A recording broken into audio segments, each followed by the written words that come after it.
Does everyone have their mic on? Did Brynn show you how to use it? All right, go ahead and speak in it for me. Yeah. Is that coming through? All right. Yes. You're a natural. Right. All right. All right, everyone. Welcome. Tonight, we are going to have a debate, a conversation, if you will. And we have three of our folks that are running. There was a fourth. We did extend an invitation, but we did not get a response. I will be your host for this evening. I am Marwan Cameron. I am the executive director of Gather Together, Grow Together. I run the Conduit podcast. And also, this is being brought to you by the League of Black Male Voters, which is a new 501c4 being established here in Kitsap County. So we thank you for joining us this evening. Let me go ahead and break down how this is going to work. But first, I want to thank and welcome our participants tonight for participating in this community debate. Representative Greg Nance, the challengers Brynn Felix, and Dr. John Gibbons. We did reach out to Jamie, as I said before, and there was no response. She is a Republican who is running in the race. All three candidates are running for State House of Representatives of the 23rd LD Position 2. I do think it's safe to say that this is a competitive race. True story? All right, but that's good. That's democracy in action. In addition to our person format, this debate will also be streaming live on Facebook and on YouTube. Does anyone, this is a public space, but I like to, be respectful. Is anyone against being on camera? All right. Right now, we are broadcasting on 2 YouTube channels, 3 Facebook channels, Twitch for the gamers. All right. So what we're going to do is we're going to start with opening statements. We're going to give each candidate 2 minutes for their opening statement. And then after that, we will get into our questions. The questions will be 90 seconds, and someone can rebut for 60 seconds, and then we'll move on to the next question. Once we are done with our questions, I already have a number of questions here. As time allows, we may also take some questions from online, and we'll go from there. We'll have our closing remarks, and we'll be done for the evening. Sound good? All right. Well, I think we should start with the incumbent, Greg Nance. Thank you, Marwan. My name is Greg Nance, and I am proud to be your state representative, fighting for our community down in Olympia to deliver the resources we need to thrive up here in Kitsap. I'm honored to be speaking to you today from the Norm Dick Center here in Bremerton.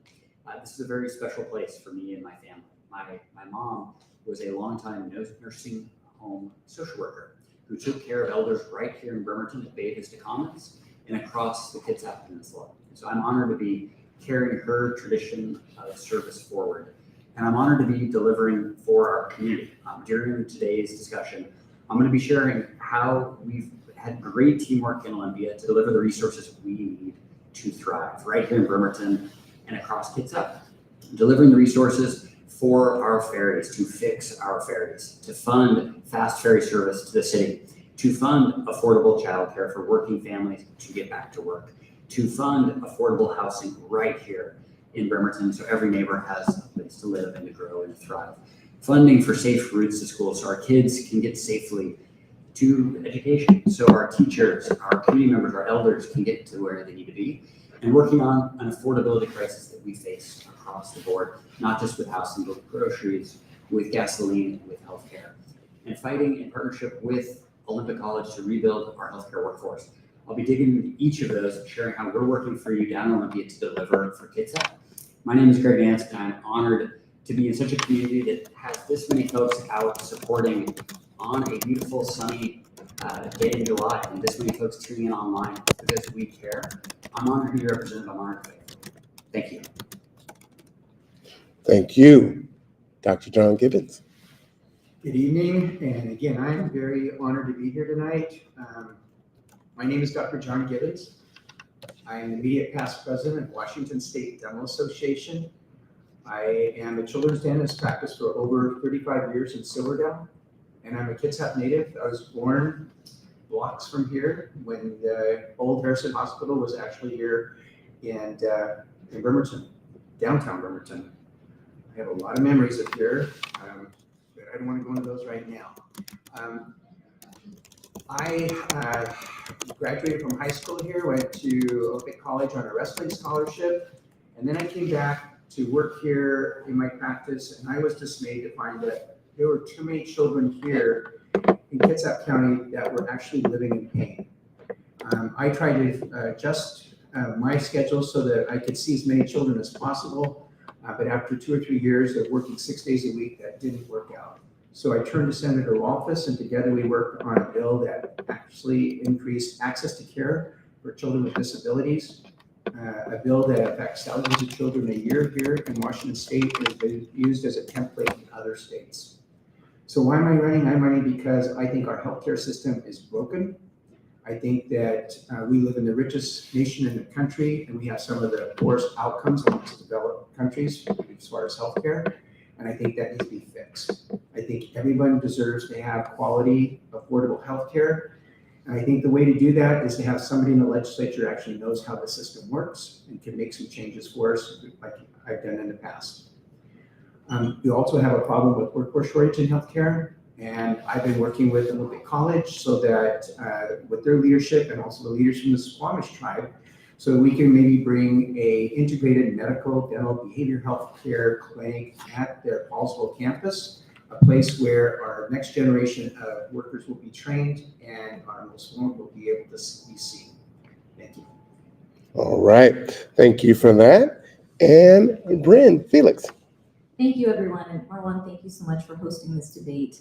It's wonderful to be here. I work here in downtown Bremerton, so I really appreciate having the opportunity to be here in my community on this debate day. I think I might be the only one who did not grow up in this area because I'm the daughter of 2 Navy veterans, so I had the, going to 4 different elementary school stories, and want to take the time to thank my dad, a Navy veteran, for being here today up from San Diego. As background, I serve again as General Counsel at Peninsula Community Health Services. I started my advocacy career at the ACLU of Washington, where I was an organizer and lobbyist and worked on civil rights issues such as marriage equality, voting rights access, and other criminal justice reform initiatives. I left to go to law school, then I worked as a transportation and maritime lawyer before leaving that job to go work at our Supreme Court for Justice Mary. I also bring experience as a law clerk to Senator Patty Murray on the U.S. Senate Committee on Health, Education, Labor, and Pensions, and was also a former classroom teacher. I taught pre-K kindergarten, junior high school, and high school marching band. I'm extremely proud to be the preferred candidate for FEW's Progressive Voters Guide and to have the sole endorsements of Planned Parenthood, Pro-Choice Washington, Representative Tara Simmons, the American Federation of Teachers, and many of you in this room. And when it comes to endorsements, I'm most proud of the community leaders who are supporting this campaign, people like Jane Robelowski, Karen Vargas, James Friday, and many others. I'm running to increase our infrastructure of opportunity, which to me is economic justice, racial justice, healthcare, housing, education justice, and environmental justice. So thank you very much and look forward to this debate. Thank you all. All right, awesome. Thank you for that. All right, let's go ahead and jump into our questions for the evening.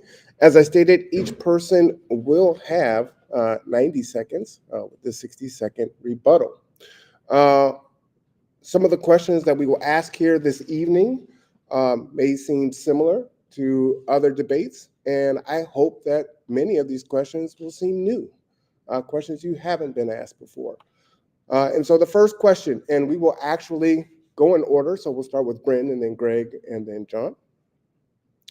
In 2025, Senator John Lovick will reintroduce his legislation to create a state commission on boys and men, to focus on those areas where we see boys and men in particular are struggling. Things like educational achievement, certain aspects of physical and mental health, suicides, homelessness, deaths from drugs and alcohol, incarceration, underrepresentation in certain occupations. Senator Lovick describes the creation of a state commission on boys and men being consistent with our state's commitments to equity and inclusion. Do you think that having some focus on boys and men's well-being is consistent with the values of equity and inclusion And could you see yourself supporting legislation that would create a state commission on boys and men? Brynn? Thank you. And I appreciate that. I was not aware of Senator Lovick's bill, and I'm really excited to support it. This is exactly why I'm running, to build our infrastructure of opportunity for people who have for too long been left behind, for our systems who are leaving behind our most at-risk youth, Black men, our BIPOC population, and communities that traditionally have been underrepresented and frankly excluded from our systems of government. Absolutely, when it comes to education achievement, supporting programs that make sure that we are bridging, what has been called the achievement gap, stopping our school to prison pipeline, mental health and suicide. I work at Peninsula Community Health to make sure that we have investments in our school-based health systems, so that, because we know school is a place where youth in particular access many of these services. And incarceration, count me in. This is where I cut my teeth in civil rights advocacy and criminal justice. Absolutely. We need to be, again, stopping the school to prison pipeline. We need to eliminate juvenile life without parole. We need to stop juvenile offenses being included in 3 strikes. I mean, I could go on. I disagree with some of the rollback of our state Supreme Court's juvenile justice jurisprudence, and very much plan to reach out to Senator Lovick and ask him about it and ask him how I can be fully supportive. Thank you. Great. Yes, Senator Lovick is a friend of mine. We've spoken about it. I plan to run a companion in the House of Representatives. This is vitally, vitally important. I went to school here locally. I played baseball in Bremerton, was the backup left fielder just down the road. I also was a pretty strong student at Bainbridge High School, and yet inside I was struggling. I just lost my granddad, and I was dealing with mental health issues, depression, anxiety, and was dealing with what became an alcohol issue as well, substance abuse. Kids across our state are struggling, including kids that go to nice suburban high schools and schools that are not meeting standards, and everywhere in between. We need to be there for young people. Senator Lovick has a big heart for this, as do I. I've spent my entire adult life fighting for our young people as a youth mentor. For 16 years, I've been the chairman of MoneyThink. We create opportunity for young people to take care of their holistic wellness, helping them to get into college and avoid student debt, helping them to take care of their mental health. We were honored by President Obama at the White House as a champion of change all the way back in 2012. I've been in this work half of my life now, my entire adult life, and I will keep fighting for that. The commission is a great idea. It's one that I'm proud to support with a companion in the House, so that we can see this across the finish line and take care of every young person across this great state. Thank you. Thank you. Dr. John. Thank you. So again, I was not aware of this, but I would definitely fully support a commission on boys and men. I think that too often that we have too many of our, I hate to get into gender, but I think men sometimes have a tendency to hold things back because they're supposed to be strong. And I think boys learn that also. I think it'd be very important for us to have a look at how we can improve mental health in this area and take away some of the stigma that goes along with seeking mental health counselors and therapy. I've been working at the Washington State Dental Association because this is something very important to me in creating a wellness program there that will look at this exact same thing. We find that a lot of the professions, because of the stigma, won't seek treatment. And I think men and young men are the same, that they don't seek treatment because of that stigma. And I think that needs to change. We need to have a society that understands that if we're seeking mental wellness, that we're actually doing the right thing, and that we're well, not that we have a problem. We saw this recently when an airline pilot tried to take command of an airplane, and should have been seeking treatment instead. And those are the kind of consequences we have when you don't have access to mental health care. All right, thank you. Let's get into our next question here. We know that recently there was a ruling from the Supreme Court on our homeless population. Again, this tends to impact Black boys and men nationwide, as they are the most unhoused. The question is, what type of legislation would you support that would encourage solutions to homelessness prior to engaging in law enforcement of policies used to curb homelessness? We'll go the opposite way this time, Dr. John, Greg, and then Brynn. All right, thank you. So yeah, we're talking about the grants pass decision that the Supreme Court came. And what it does now is it requires that, it doesn't require that they have the number of beds that they need in order to have a law to outlaw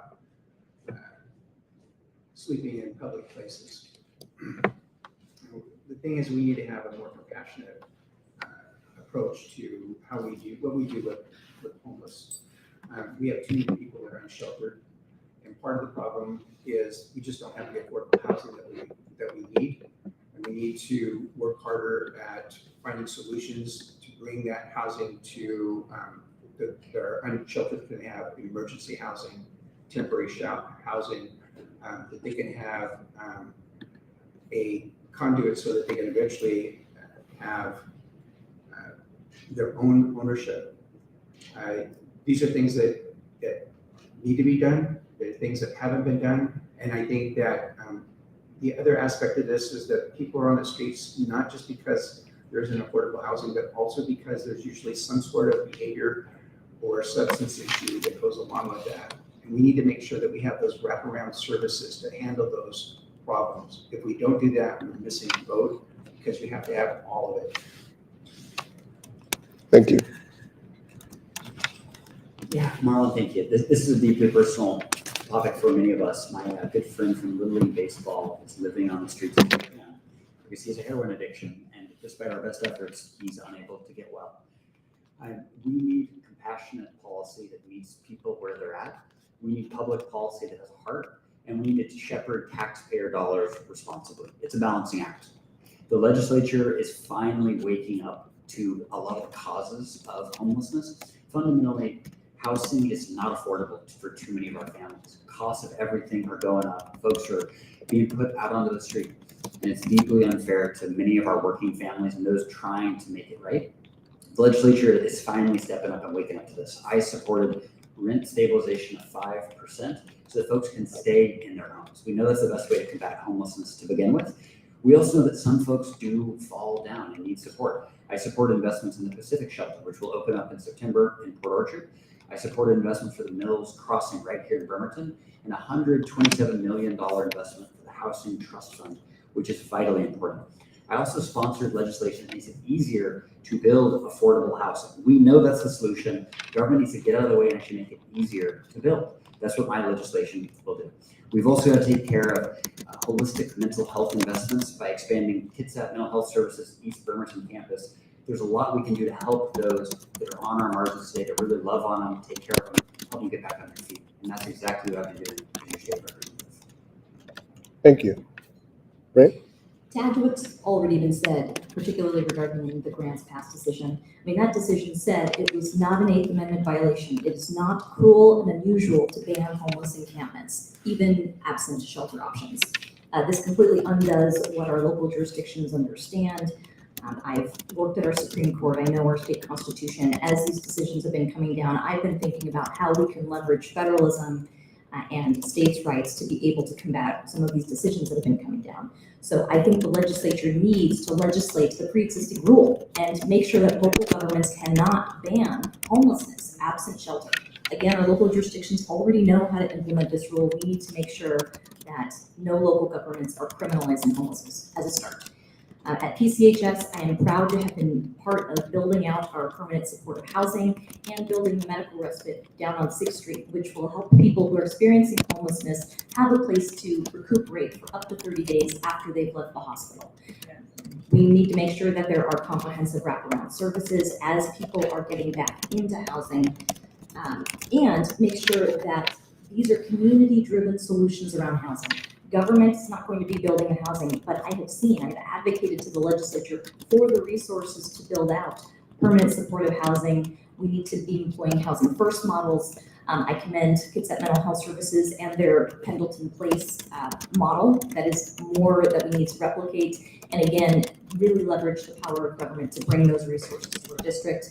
And I will also say Joe Rozak, who was the CEO of KMHS at the time, spearheading that project, is endorsing me for this position. I'm really excited to leverage his ideas and the other existing community ideas and bring resources to our district to build out that infrastructure for our homeless population. Thank you. All right, thank you for that. Switch it up a little bit.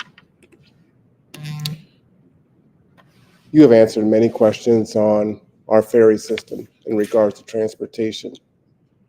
Traffic easing and ferries aside, no one talks about the lower income or working class residents here in the county.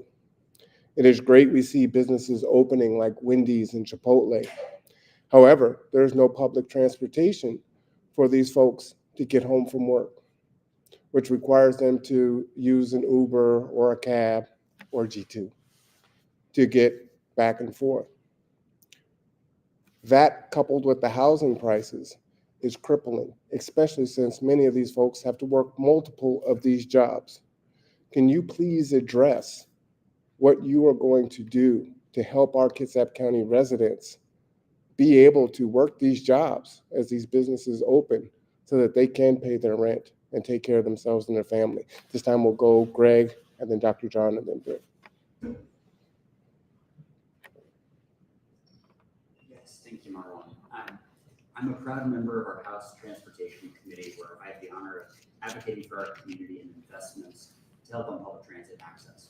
I've heard time and time again from working families that our infrastructure is completely lacking, both in public transit to help you get to where you need to be. There's no Sunday service for much of the county. That is deeply unfair. We've got to work at that. I was proud to deliver over $4 million in the state budget for Kitsap Transit to operate our fast ferry service and open up funding to reopen our Sunday service, to reopen funding to build out our transit centers. That's really important, so that we're able to provide the infrastructure to help neighbors get to work, get to school, get to childcare. In the last week, I've had meetings with our commanding officer at Naval Base Kitsap to learn about childcare and transit needs and how we can turn a lot of wasted parking around Bremerton into far more productive uses like childcare centers and like opportunities to train our workforce. We need to be making these investments, and as a member of the House Transportation Committee, I'm fighting for us every single day, delivering $80 million for ferry service, millions and millions and millions of dollars from Climate Commitment Act funds for more buses around the state, and working to build up our public transit workforce. We don't have enough bus drivers right now. We've got to work at that by building pipelines. I'm honored to work side by side with transportation leadership to make that happen. Thank you. So the question again is, besides the ferry? Yeah. Okay. So, yeah, obviously, right now, our transit system is really a weak link in being able to have people be able to commute to their jobs and back to their homes. And I had a patient one time who was trying to get his son into the hospital. And he told me, I don't have a car. I know I've got to do a few appointments to get my son taken care of.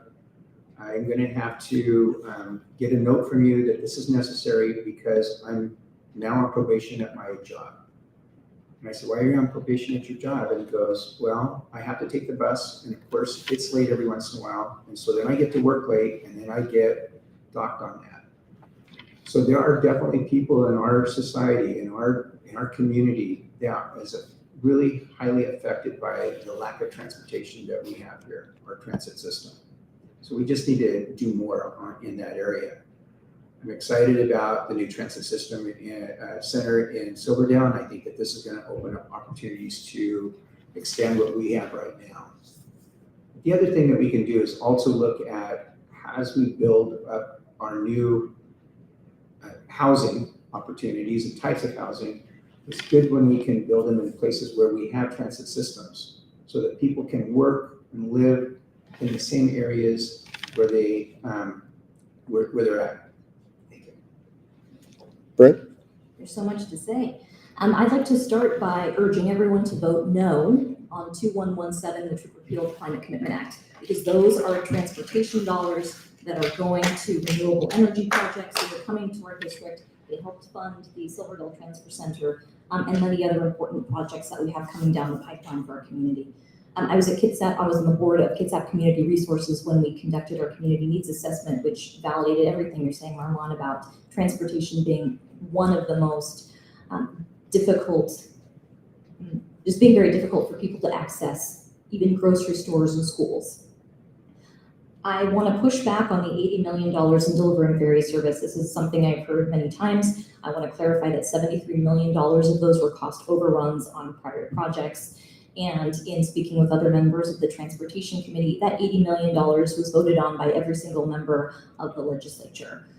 I also want to focus on transit-oriented development. That's going to be huge as we grow, making sure that we're being able to get to the resources we need. We need to be growing up and densifying and growing around services. I really want to plug Kitsap Transit's long-term plan, which emphasizes improving existing service, improving transit ridership, improving environmental sustainability, and transit options across the board. I see I've got 10 seconds left, but my priority would be to help Kitsap Transit deliver on that promise. They've got a great plan, and I would help implement that. Thank you. Greg, did you want to? Yeah, sure. So yeah, one of the things you learn as a legislator very quickly, it's all about teamwork. And so we have ideas that we bring forward. You need 50 votes to get anything done. And so I was absolutely honored to host 2 town halls in this very room with many of the neighbors I now see. Thank you for coming. Thank you for bringing your ideas. I was able to take your voice to Olympia, tell my colleagues about just how important it is to have strong public transit, strong ferries. And we got every single Republican to vote for that $80 million. Massive bipartisan win across the board. I'm really proud to have been a leader on that, with editorials in the Kitsap Sun, the Seattle Transit, and an endorsement from Bob Ferguson, our next governor. We're going to work together to fix our ferry. So I'm honored to be leading the charge and to be a great teammate as well in Olympia. Thank you. All right, thank you.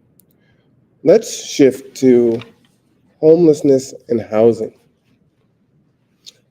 Many of the questions that I'm asking tonight actually come from clients that I serve, and I connect it that way. There's a woman that I take to work 4 nights a week. She is, I think, 58 years old, walks with a cane, is diabetic, and works at a gas station in the graveyard shift. Considerably dangerous. Of course, I'm taking her to work because there's no public transportation, as I said before. However, with that, and even working with the Bremerton Housing Authority and the other resources, it's not enough for her to make ends meet. She had to move from her apartment because they were renovating her apartment in order to raise the rent, which pushed her out. Although she moved, it still increased her rent by $300. She is currently deciding which medications to take and which ones not. What is your plan to address our housing shortage and safeguard our longtime community residents from displacement during this time of development and growth? Do you believe in rent control? And how would you make sure that we increase our supply of affordable housing?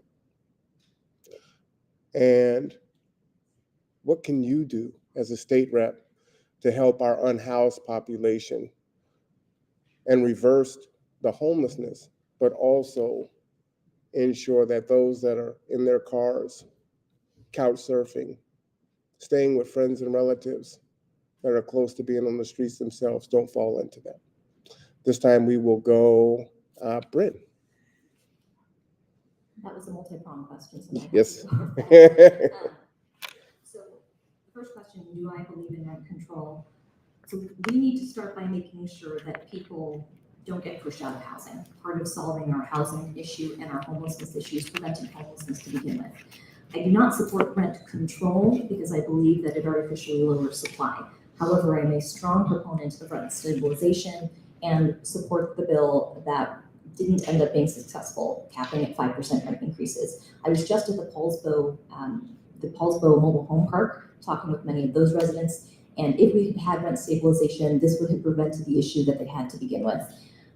In addition to we need to be curbing those 360 inspections that are also forcing people out and pushing people out because they can't paint for it or pay for a particular color of paint. We also need to go back to increasing emergency rental assistance. We knew how successful this was during COVID. We need to make sure that we are keeping people housed. I'm very proud to be endorsed by the Housing Alliance Action Fund, and I'm a strong proponent of their road to housing justice. Was there another question in there, Marwan? What can you do as a state rep to address the unhoused population? What is your plan to address the shortage and safeguard, and then the rent control, which you answered? Thank you very much. I appreciate that. Apple Health and Homes, I'm very much into making sure that we are investing in the Apple Health and Homes, as well as the Washington Housing Trust Fund. Again, as counsel at Peninsula Community Health Services, I have been part of building out a housing program for low-income individuals who have not only housing needs, but medical needs. We need to leverage those public-private partnerships and make sure that they are community-driven and not developer-driven. Thank you. All right, Greg? Yes, we've begun to build momentum. There's so much more we need to do. I'm a strong yes on rent stabilization. I'm the assistant Democratic whip, so I'm one of the individuals in the State House that rallies votes for strong progressive causes. I help get votes. We're just shy of the finish line. We got to keep up that good work. I got us a little bit close to the finish line. There's more work ahead. As I mentioned, I greenlit $127 million for the Housing Trust Fund, which is really important to build more affordable housing. I also worked across the aisle with a number of Republican colleagues. We need affordable housing across the state. This isn't just a Democratic issue. We need to simplify permitting. Way too often, counties and municipalities drag our feet and aren't able to build in any kind of expeditious or efficient manner. It is over $200,000 more expensive to put a shovel in the ground to build in Kitsap County versus neighboring Mason or Pierce counties. And guess what? Mason and Pierce are building more than we are right now. We need to create an ecosystem where we're able to actually make progress there. Part of that is permit reform. One idea that I quite like that Bob Ferguson proposed: if our permitting authority isn't able to give the permit within a reasonable time period, it shouldn't be paid. It should be waived. The fee should be waived. I support that. That's how we make a bureaucracy move much quicker, much more efficiently, and we actually deliver for our neighbors. We also have to keep building our safety net. I'm a fan of school meals so that we feed kids that are hungry, that need to learn, and then we're fully supplying our food banks and our shelters so they can actually take care of the neighbors that we have failed. We've got to do better. We've got to do it together. Thank you. Dr. John? Yes, we have far too many people that are unsheltered, and there's multiple reasons for that. And definitely affordable housing is one of that. And the other part of that is rents. Rents and housing ownership has doubled in the last decade, making it so impossible for so many of our people nowadays to be able to be sheltered. And this needs to change. And there's lots of different ways to do that. I think targeted rent subsidies are very important. Rent assistance is also important. I think both of those will help in those people in need.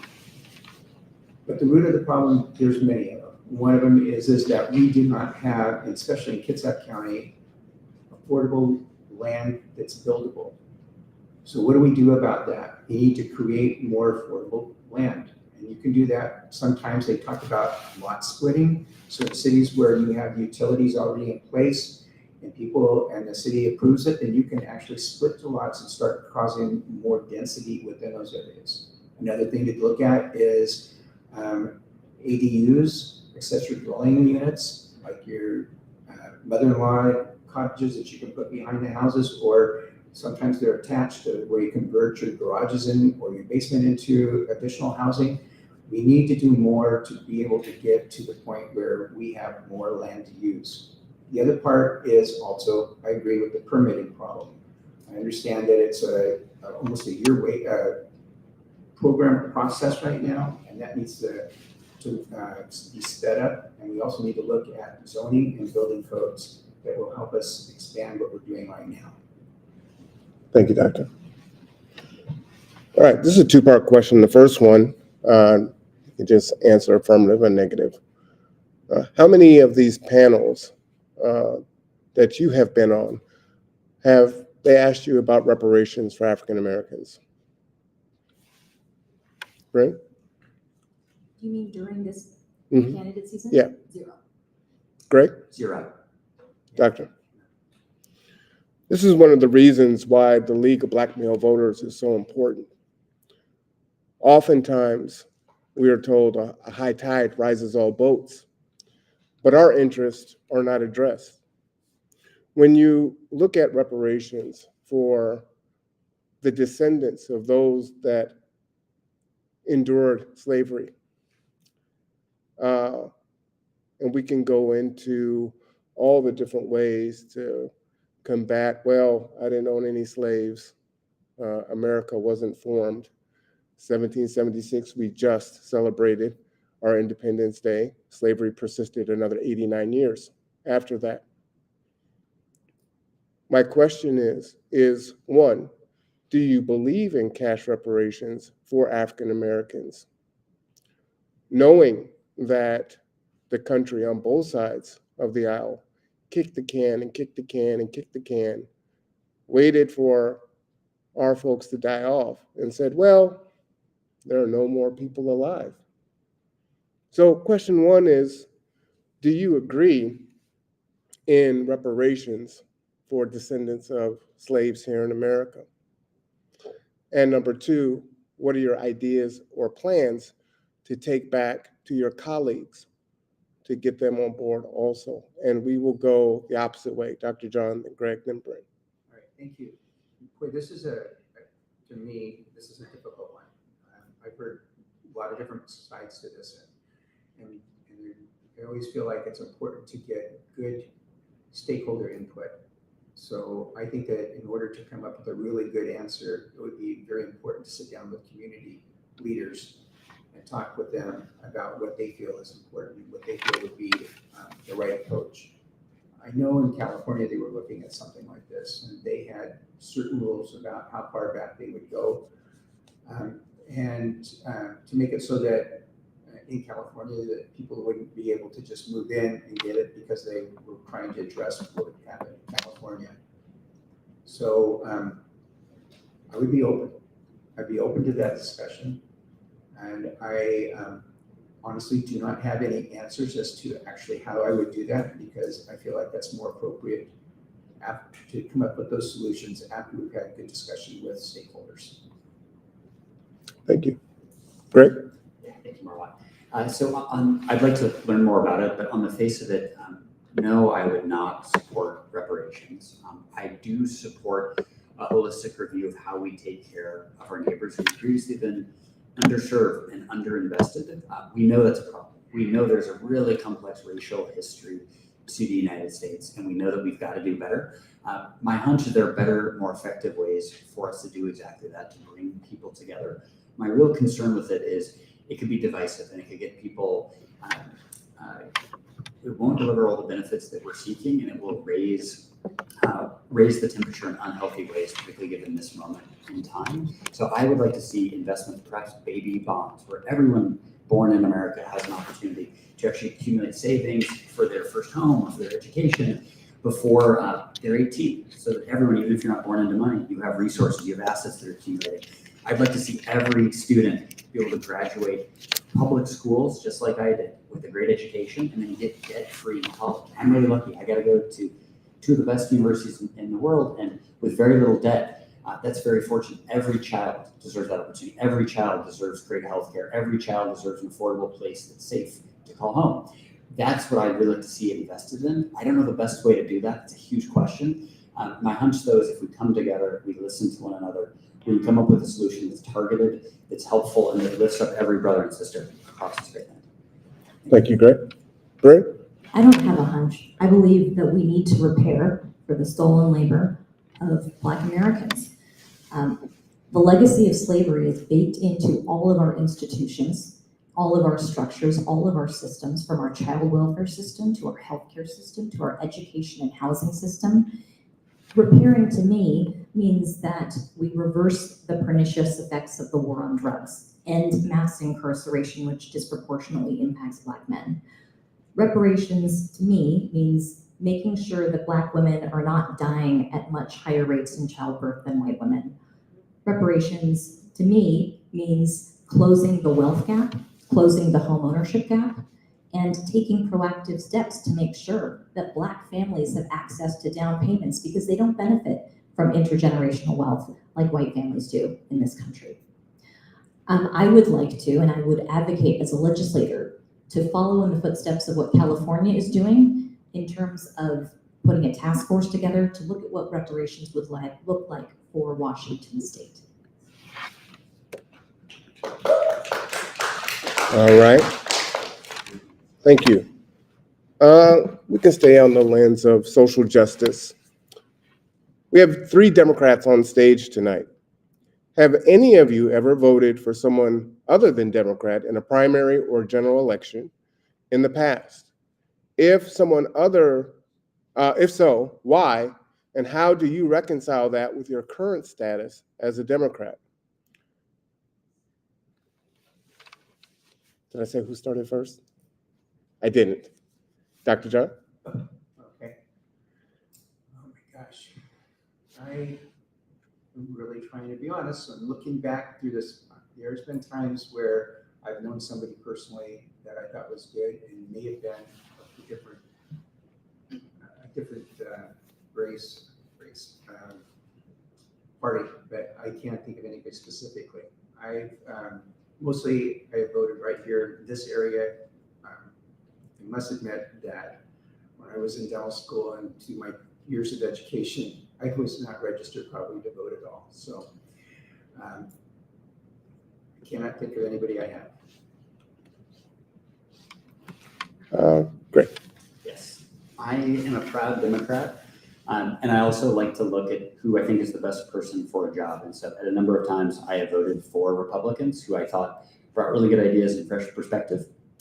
Most recently in 2016, I wanted to do absolutely anything I could to stop Donald Trump from becoming the Republican nominee. And so I wrote in Colin Powell in that primary. Unfortunately, Trump would go on to become president. Part of what I do as a legislator, you got to find ways to work together and find common ground, even with people that you fundamentally disagree with about really important stuff. Sometimes you can find that common ground and advance shared interest. I'm a proud youth mentor, and part of my mission with that is helping model how we can learn to talk to each other again, Democrats to Republicans to independents, because we know that we are more polarized now than we have been in generations, and we know the costs of that. We've got to learn to see the human and the American in each other. Even when we have fundamental disagreements, we've got to disagree better. And so I have voted for Republicans in the past. I'm a proud Democrat. Go blue. Thank you. Brynn? I also did not want Donald Trump in 2016, and I voted Democrat. I will say that one time I did not vote Democrat, and it was my very first election in 2003. I was voting in the California gubernatorial recall election, and I did vote the Green Party. I have learned from that, and I have incorporated what I really loved about that party into my platform as a Democrat, which is why environmental justice is an important part of my platform. I believe we need to work across the aisle, and I know that I have the skill to do that. When I was working at the ACLU in a nonpartisan capacity, I was sent to lobby Republicans to end capital punishment, which is a very heated, emotional policy topic, a very hot button issue. And I was very successful in working with Republicans, Tea Party Republicans, libertarians, moderate Republicans, moderate Democrats, and building coalitions of what we call unlikely allies in the advocacy space to move forward an issue. I'm proud to say that I have never closed a door on an opportunity to collaborate. Working on the death penalty campaign, I worked with the Catholic Conference as a close ally. They were our strongest opposition on the marriage equality campaign, and we'd be back with them at the end of the week. So I always look for where can we find alignment. I will work with someone even if they work opposite ends with me on another issue, and that's how I will approach legislating as well. Thank you. All right, just a reminder, if you have questions, please raise your hand and the index card will come around so you can ask questions. Yes. Can I respond? Yes, you can.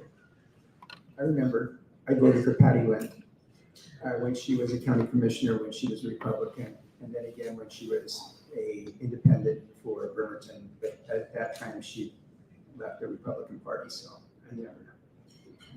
Sorry. All right.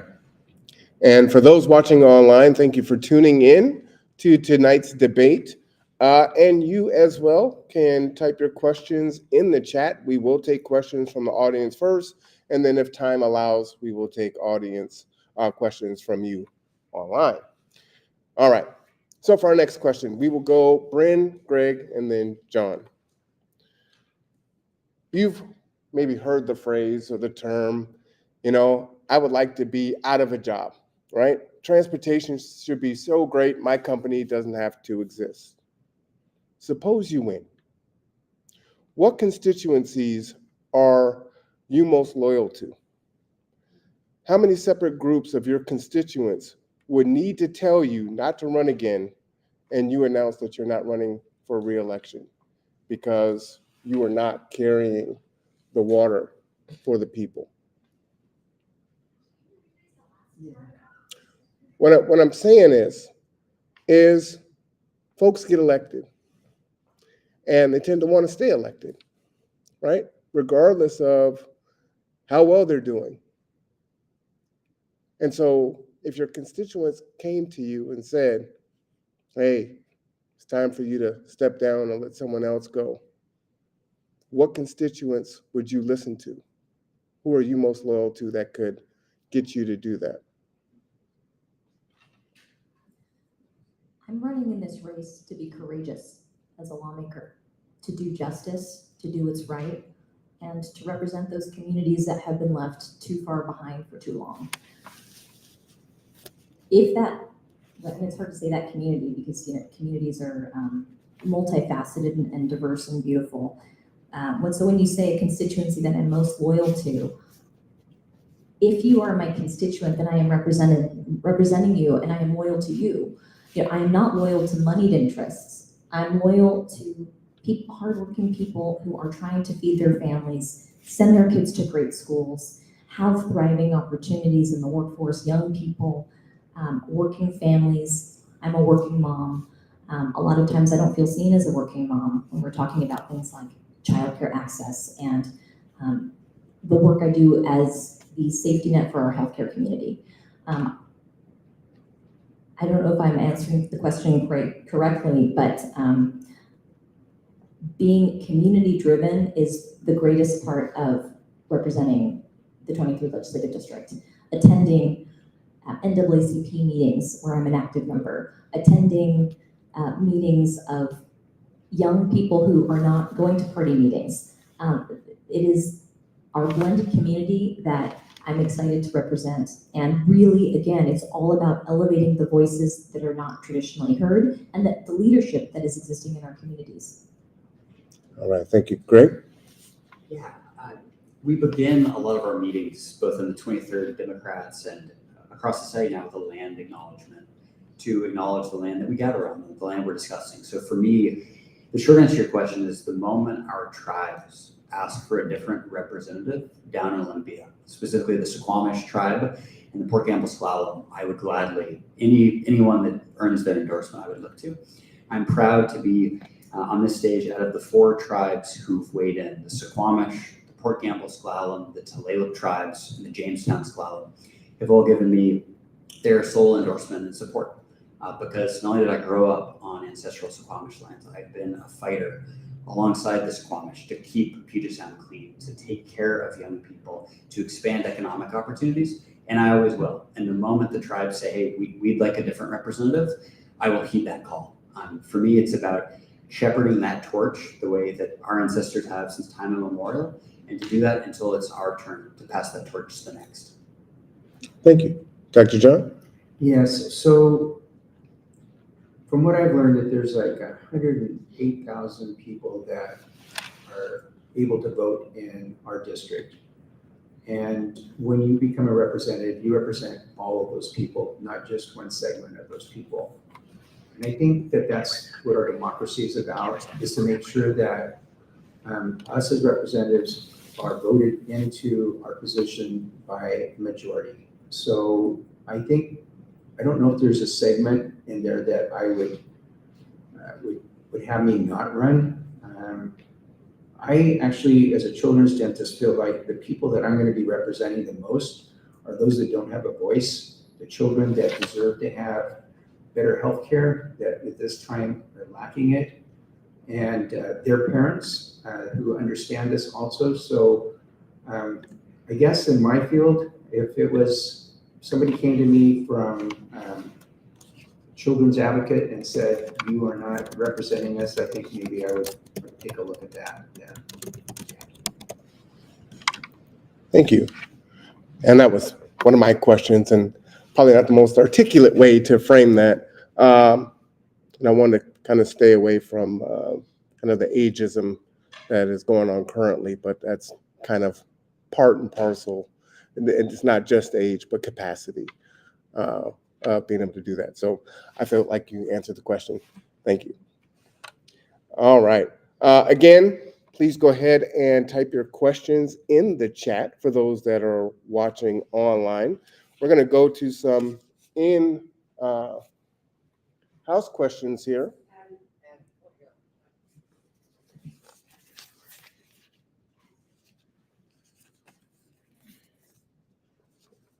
All right, first question. How would you include BIPOC and LGBTQ plus history and stories in our school? This one comes from Joel from the Kids Out Black Student Union. And we'll start with Dr. John, Greg, and then Brynn. Yeah, this is so critical, I think, for our society to become whole, and that is by having the opportunity for our next generation to learn about each other and what each subset of groups have brought to our communities. I think it is so important that the BIPOC community, the LGBT community has the opportunity to share what is important to them, and I think it's important for our youth to learn this at a young age. And I think if we do this right, that a lot of the problems we see now would go away. Thank you. Greg? Yeah, I've thought a lot about this question. I became a youth mentor when I was 16, helping teach younger debaters, and have continued on that track. And one of the most meaningful stints as a youth mentor was on the south side of Chicago, where I worked with 135 students across 4 years, and just opened my eyes at how important it is to see a little bit of yourself in the stories that you're told. Fast forward the tape to my term as a legislator. I am very, very proud to have voted for the first truly inclusive curriculum standards, where now every child in Washington State will learn about pioneering LGBT leaders in our state's history. I am really proud to have voted for that this year. I am really proud to have voted for inclusive tribal curricula, where for the first time, we will learn far more than I did as a public school Washingtonian growing up. We will get to hear tribal stories, and these stories of our first peoples matter deeply. I've heard that loud and clear from youth of all stripes across Kitsap and beyond. I'm really, really proud to have cast those votes and to have earned the support and the endorsement of every single of my education colleagues in the House of Representatives. We face difficult votes trying to protect young people from a lot of the culture war nonsense that we see. These are tough votes, and yet we stood up and we protected these vulnerable youth. And I'm proud to have earned the support and endorsement of not only each of these colleagues on the House Education Committee, but our entire leadership team on the House Democrats. It's a team sport looking out for young people. It's a team sport building true representation in our curriculum, and I'm proud to have played my role in Olympia. Thank you. Thank you. Brynn? To add to that, I would just say I am vehemently against banning books from schools. A lot of these discussions are happening at the school board level. We need to make sure as legislators that we are attending those meetings, using our platform to bring to light the difficult, hurtful conversations that are happening at a lot of these school board meetings. And in addition to supporting people being able to learn about their own cultural histories and personal histories, we also need to focus on language access. I was just speaking with a Port Campbell S'Klallam tribal member about how exciting it is that children are learning their language for the first time in these schools. But the fact that they don't have enough students means that they might be closing these programs. We need to be supporting Indigenous languages also being included in schools and making sure that we're setting them up for success and not having a metric of that you need 30 kids right away, because these programs take a while to build up. So I would be really excited to support initiatives to bring more linguistic cultural heritage as well as historical cultural heritage, and use my platform to elevate what's going on at the local school districts, which is where a lot of these conversations are happening. Thank you. Thank you. Next question, and we'll start with Brynn and Dr. John, then Greg. Do you think that tax incentives for market rate apartments helps increase affordable housing? Yes, I do. We've seen a lot of success with multifamily tax exemptions in building. Developers use these exemptions. Smaller agencies that are building permanent supportive housing are using these exemptions. I think we need to be using every single tool at our disposal. We need to have carrots, and I think that these tax exemptions are hugely beneficial in incentivizing all different kinds of actors that are doing building in our communities. Thank you. Great. Super. I want to remind folks that just 2 blocks down the road, 20 years ago, it's not the kind of place that you would want to walk, but not the kind of place that you would want to be. We had a lot of challenges in downtown Bremerton when I was a kid. I played baseball right from the road. It was a place that wasn't as safe, wasn't as friendly, wasn't as a welcoming of a place. And today, it's absolutely thriving. We need to marshal our private sector to help us build our way through this. Today, this is a great place to have a family. It is a great place to raise your children. It's a great place to open a business. That doesn't happen without pioneering leadership from people like Mayor Kerry Bozeman and Congressman Norm Dix and Puget Sound Shipyard Director Richard Tiff, all 3 of whom are people I look up to and admire, all 3 of whom are legendary Bremerton leaders, all 3 of whom are endorsing my campaign because they see the work that I'm doing. In Olympia, I sponsored legislation to expand that multifamily tax exemption credit across unincorporated Kitsap County, because a lot of our fastest growing population areas aren't in downtown Bremerton. They're not on City of Bainbridge Island or City of Poulsbo. They're unincorporated. And the math doesn't check out, it doesn't pencil out. So we're not getting multifamily homes there. We're getting McMansions in the woods. In order for us to build the 40,000 units that we need to think outside the box. The private sector can't be a dirty word, it needs to be a partner. And that's exactly what we've seen in Bremerton's revitalization. I want to continue building on that every step of the way. Thank you. Thank you, Greg. Dr. John? And is the question whether or not we support tax exemption? Do you think tax incentives for market rate apartments helps increase affordable housing? Yes, absolutely. And I think it's very important that we keep that up. I think there's, tax exemptions, there's tax incentives, anything that we can do to help our private sector be able to create more housing, and we need to do it. And there's no question about that. We have a housing crisis, and this is just one of the tools that we can use to address that. All right. Greg, we'll start with you first on this next one, and then Dr. John, and then Brynn. What issues do you think is currently dividing our community, and how would you address it? Yeah, good question. I think there's one observation from my term in Olympia. The more that we actually sit down and break bread together or share a warm beverage together, the more that we see that the perceived gap between us shrinking until there's actual common ground on this. And I'll give you an example. Very few folks thought we'd be able to put together a legislative package to get funding for our ferries. And I made it a big emphasis that I'm going to connect with folks that typically vote against transportation packages, typically vote against ferries. And in short order, we started counting votes. We're getting closer and closer to 50 that we'll need. That taught me the importance of actually having those hard conversations, having that dialogue, and then be able to move forward together on it. An example that I've seen real close to home is around, for instance, police pursuits and the initiative to the legislature. That's a place where there's been so much misinformation around that. And I found the more that we hear each other and actually talk through, the closer we actually realize we are. Every one of us in this room wants to live in a safer community. Every one of us wants to live in a community where police are held accountable for the great responsibility that they have. Every one of us wants pursuits to be as rare as possible. Every one of us wants to be in a place where we can thrive.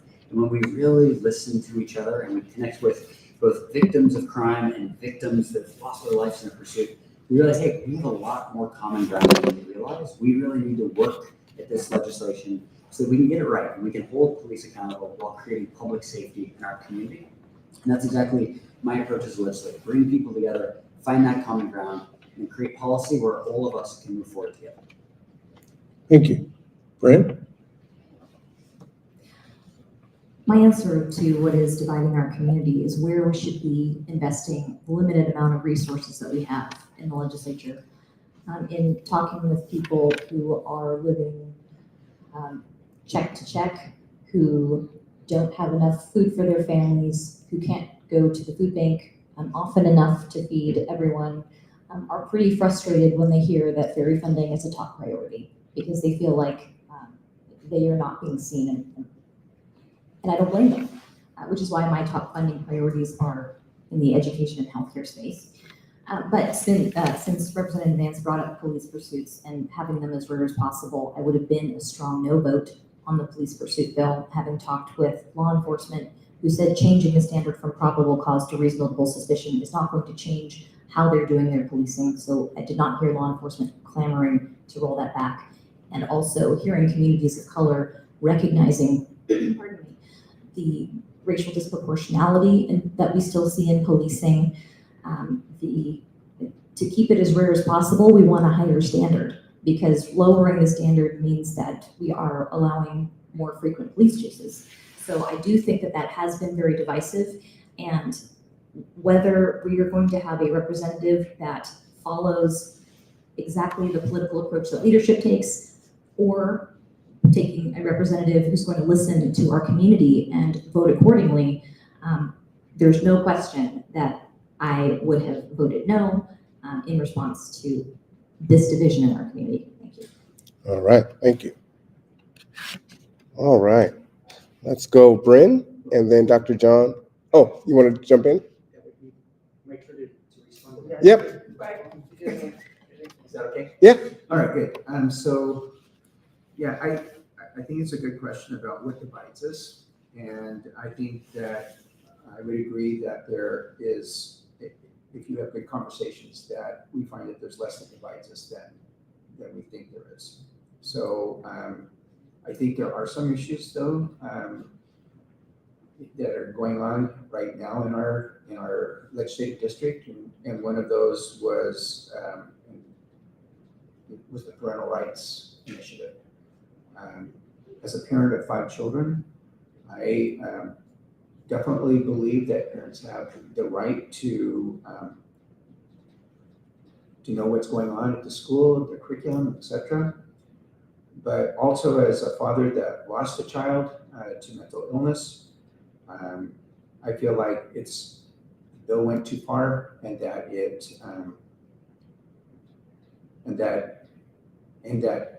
it's important that our youth have the opportunity to be able to have confidential talks with their counselors at the schools, and that will help prevent other situations that I have encountered.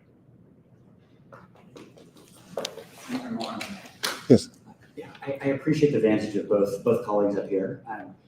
One of the challenges as a legislator, sometimes bills or initiatives are brought forward, and there are different rules for that. I want everyone to be crystal clear. When an initiative to the legislature is moved forward, no amendments are accepted. I had several ideas for how do we make pursuits better? How do we make parental involvement better in our schools?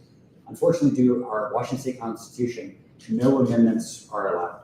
And if the legislature does not pass an initiative, it goes straight to the voters. And if the voters pass that with a simple majority, 50+1, the legislature is unable to work at those policies for the next 2 years. And history shows us that even after those 2 years, it's a little bit of a hot potato that people don't actually want to touch. With that, we as a Democratic team decided the way that we can best keep our community safe and the way that we best keep vulnerable children safe is actually to vote for both of these so that we can continue working these obviously flawed policies. We want to make sure that they're in the right place. And so that's why we did what we did. After extensive consultation with community leaders like the NAACP president, Robert Harris, Squamish leadership, police leadership.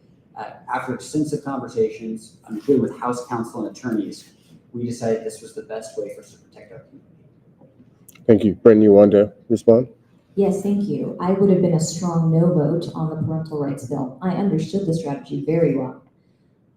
I'm general counsel of an agency that runs 12 school-based health centers. I understand more than most how youth are able to access services in schools. This was not an abstract harm. Youth have been harmed as a result of this policy. We have seen youth who were allowed to receive confidential reproductive health services, mental health services, substance use disorder treatment, have schools call up and say to their parents, is it okay for Susie to leave third period to go to their school-based health clinic appointment? Now, their rights have been breached. As a result, I've known since day one that this is a blatantly unconstitutional law. I told Representative Simmons, who heard us. She heard providers, she heard schools, she heard youth who receive these services say that this is causing us harm. I would not vote for a strategy that would require us to pass an unconstitutional law, which is why it's being challenged by Q Law in the ACLU of Washington right now. Thank you.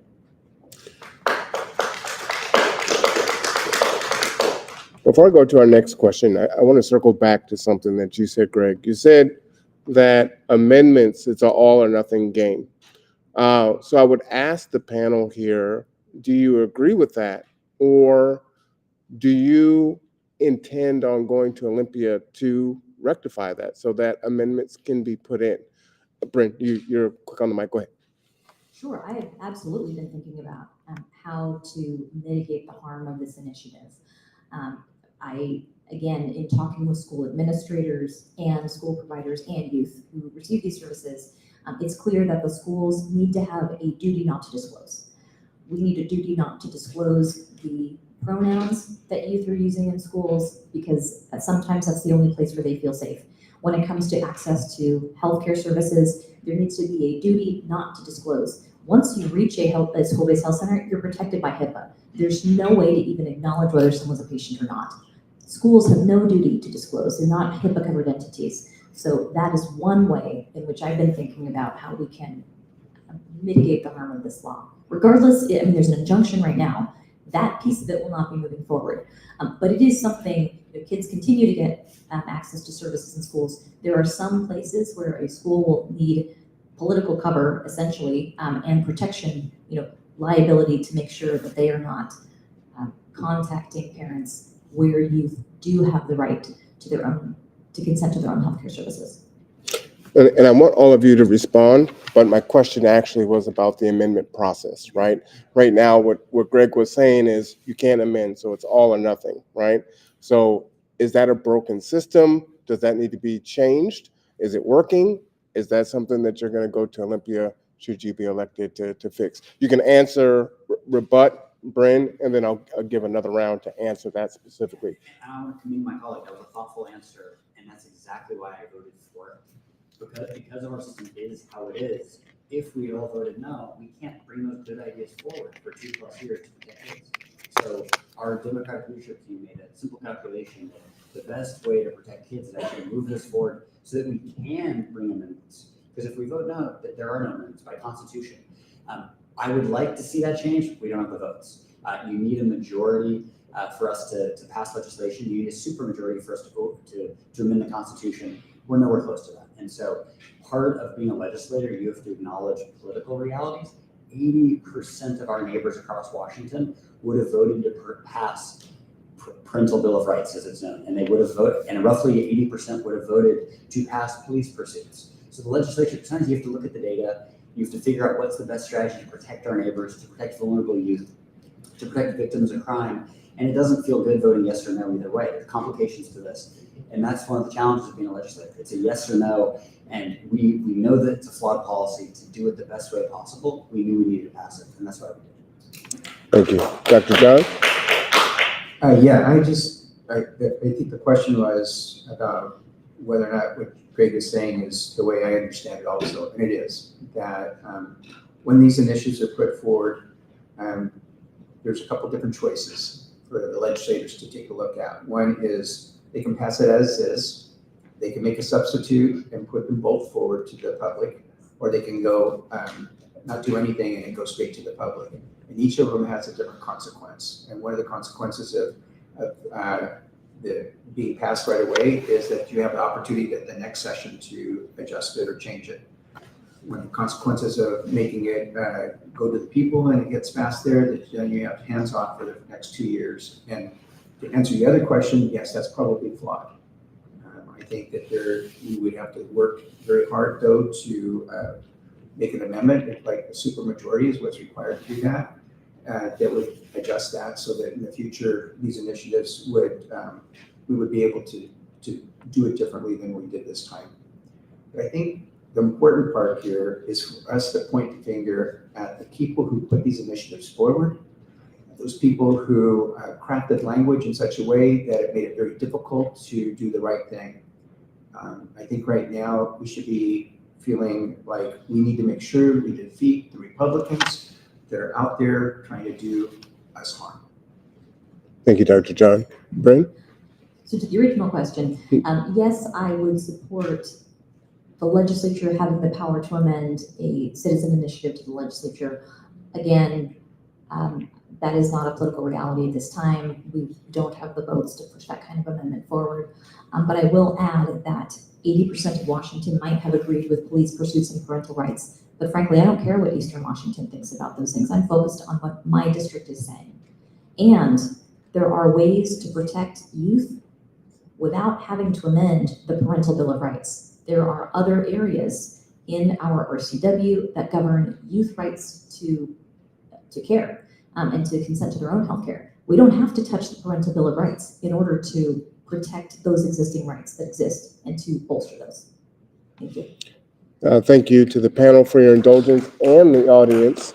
I thought it was important, me, myself, I did not know that it was all or nothing. And so I think many of us, we the people, don't understand how it works, and having that explained is important and getting their position on it. So thank you for that indulgence. The next question from the audience. You are all good Democrats. How would you distinguish yourself from your opponents? Dr. John, well, you're chomping at the bit. Go ahead, sir. All right. Well, I appreciate that answer because really this is what it's all going to come down to when we vote. And I'm very happy that we have this opportunity to talk about this. So definitely, we have 3 good Democrats up here, 3 good people, 3 good candidates, but we are all a little bit different. We came through life and have different life experiences, and those experiences are going to dictate how we approach things. My background is I'm a doctor. I've worked with children in pain. I worked to make sure that we had laws that would address that. I think that right now, like I said before, that we need a doctor in the legislature, which is very rare. It is difficult to have a doctor in the legislature. I'll be the second when I get elected.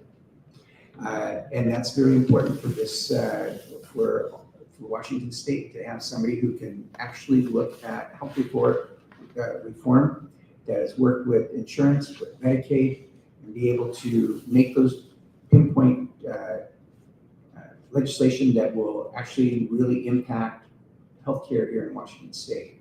And the other thing that I am that's different from the other 2 is that I'm a small business owner. I did that for over 35 years, so I understand regulations and taxes. I understand how important it is that when you write a paycheck, that you've got the money to do that and that you can keep open. Thank you. Brynn? Thank you. I think what distinguishes us is experience.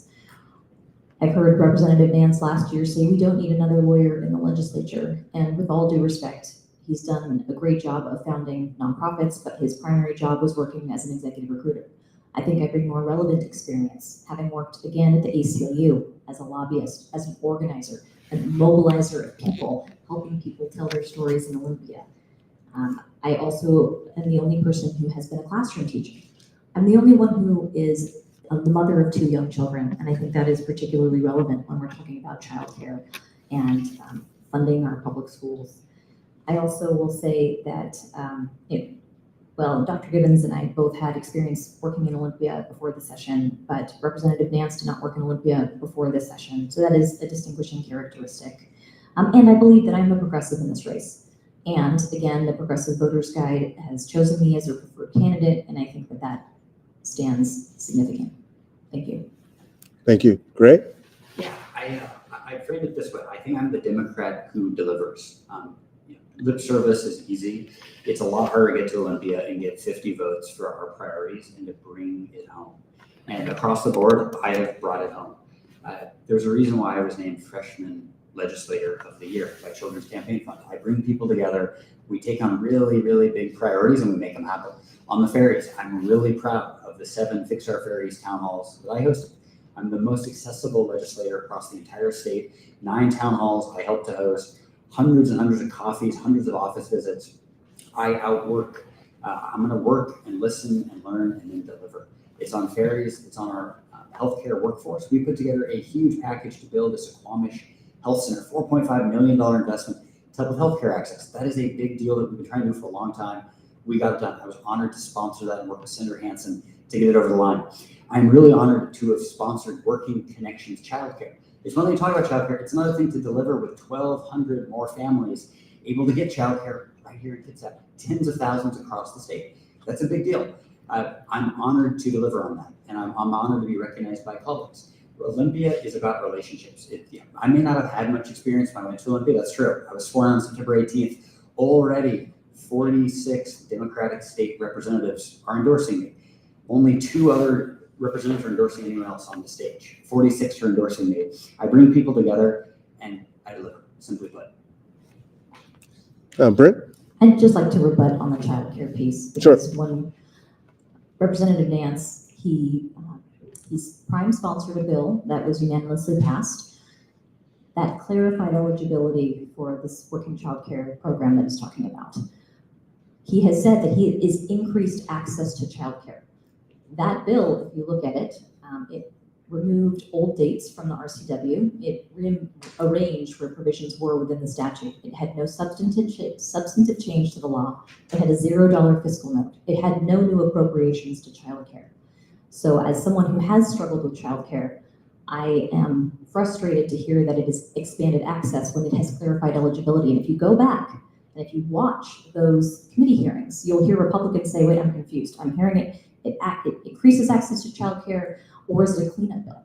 And the fact is it was a cleanup bill, and everybody needs to know that that's exactly what it was. Thank you. All right. In respect, we are about 50. Yeah, so I want to clarify here. So oftentimes, if you go to law school and you think through, this may not have been super substantive from a legalistic standpoint, but if you are a family looking for childcare, it's a really big deal if you understand what you're eligible for. If you're a social worker trying to help working families navigate this, that's a really big deal to know who's actually eligible. If you're a child care provider, and I've spoken to dozens around Kitsap, they don't know who's eligible for this government program or who's not. It may feel like a small fix or a quote cleanup. Let's not demean the families that need this. This is for working families to get back to work. I am honored to work for working families and to deliver. That's exactly what I'm going to continue doing in Olympia. Whether or not it's a huge substantive change, I want to help working families. And that's exactly what I've been doing as your state representative. All right. Typically, the format is we ask a question with 1 rebuttal. We've got 15 minutes left, but we have 10 questions here and 3 online. Could you commit to answering these questions and I'll cut it off there? If you cannot do that, would you commit to answering those online so that I can provide those answers to the folks that asked them? You have time? You guys got time? Oh, they got time? All right. A little louder? Oh, I'm so sorry. Oh, my mic might be off, actually.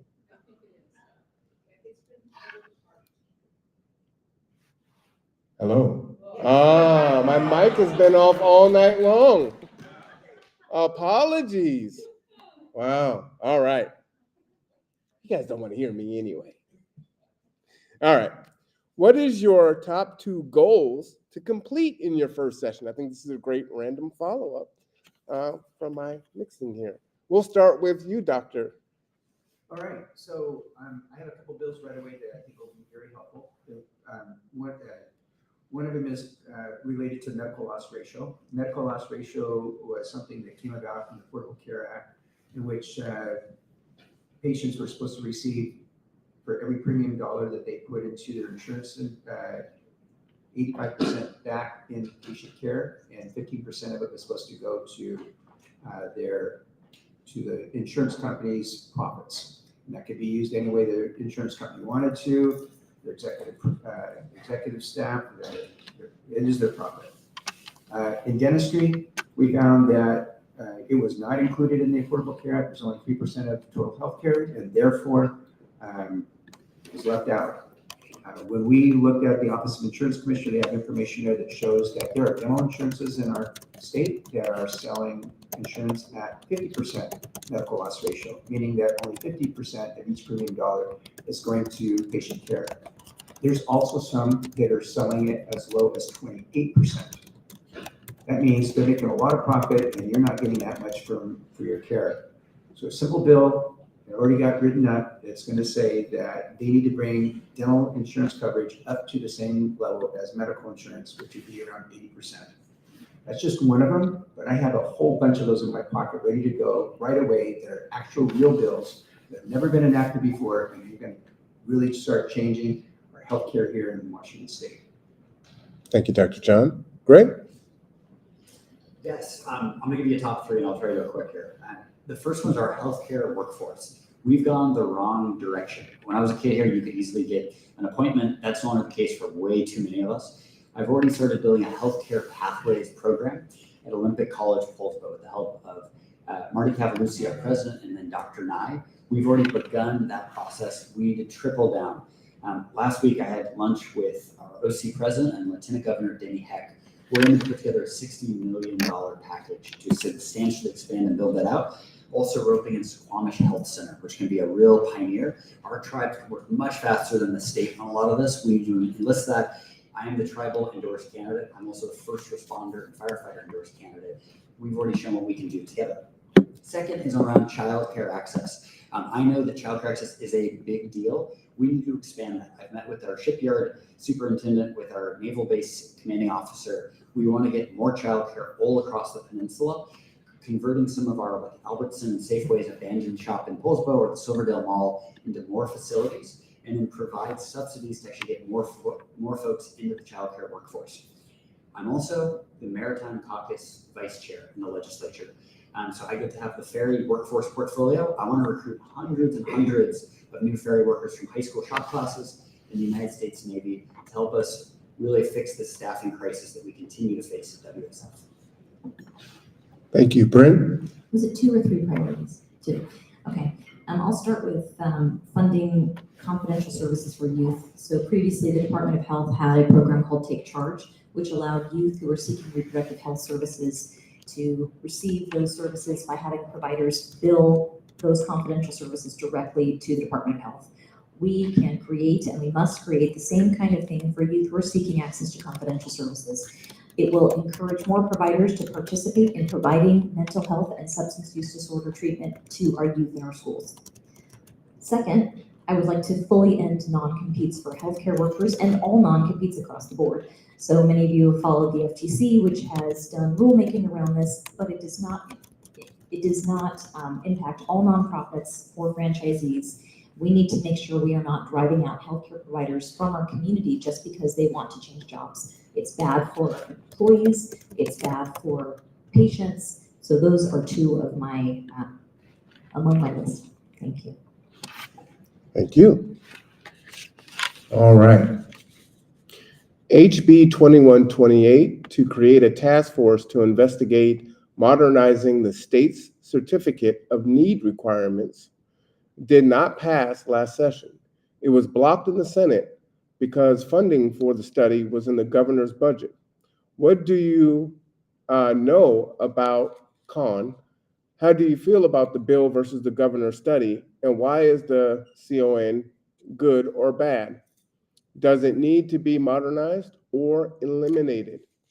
Greg, we'll start with you, and then we'll go to Dr. John, then Brynn. Yeah, so we passed something like 370 bills in House Representatives, so I don't recall the specifics on this. I will say the issue that you flag in the question is really smart, really important. The governor proposes a budget, it then gets moved to the legislature to move policy forward, and then you bring the budget back for the governor's approval. That first step is super important. You've got to help set the agenda for our governor. We will have a new governor in January. I believe it will be Bob Ferguson, who has an incredible game plan on healthcare, a great game plan on childcare, a great game plan on ferries. We connected on Sunday to talk through all of the above. It's really important that we help set the stage, that the governor and the legislature are working hand in hand. We've seen the consequences when we don't. There's miscommunication. And just like on the certificate of need, when we drop the ball, families suffer, our neighbors suffer, healthcare suffers. We're going the wrong direction on that. We've got to right the ship. And I think with Governor Bob Ferguson, we'll do exactly that. Thank you. Dr. John? So the certificate of need, repeat the question, please. HB 2128 to create a task force to investigate modernization of the state certificate of need requirements did not pass last session. It was blocked in the Senate because of funding for the study in the governor in the governor's budget. Sorry. What do you know about the certificate of need requirements, and how do you feel about it, the bill versus the governor's study? What is the certificate of need, good or bad? Does it need to be modernized or eliminated? Well, that's what the study's for, and it's unfortunate that they didn't get the funding for it. I think it will reveal that it's very important that the certificate of need, and I think that it's something that if we do it right, it's going to make people's lives better. Thank you. Brynn? The certificate of need process has good intentions. It's really intended to control healthcare costs and ensure that services are available. However, in practice, when a healthcare provider applies for a community certificate of need for expanded service, it really ends up truly, in fact, limiting. So I would support eliminating our certificate of need process and follow what other jurisdictions have done.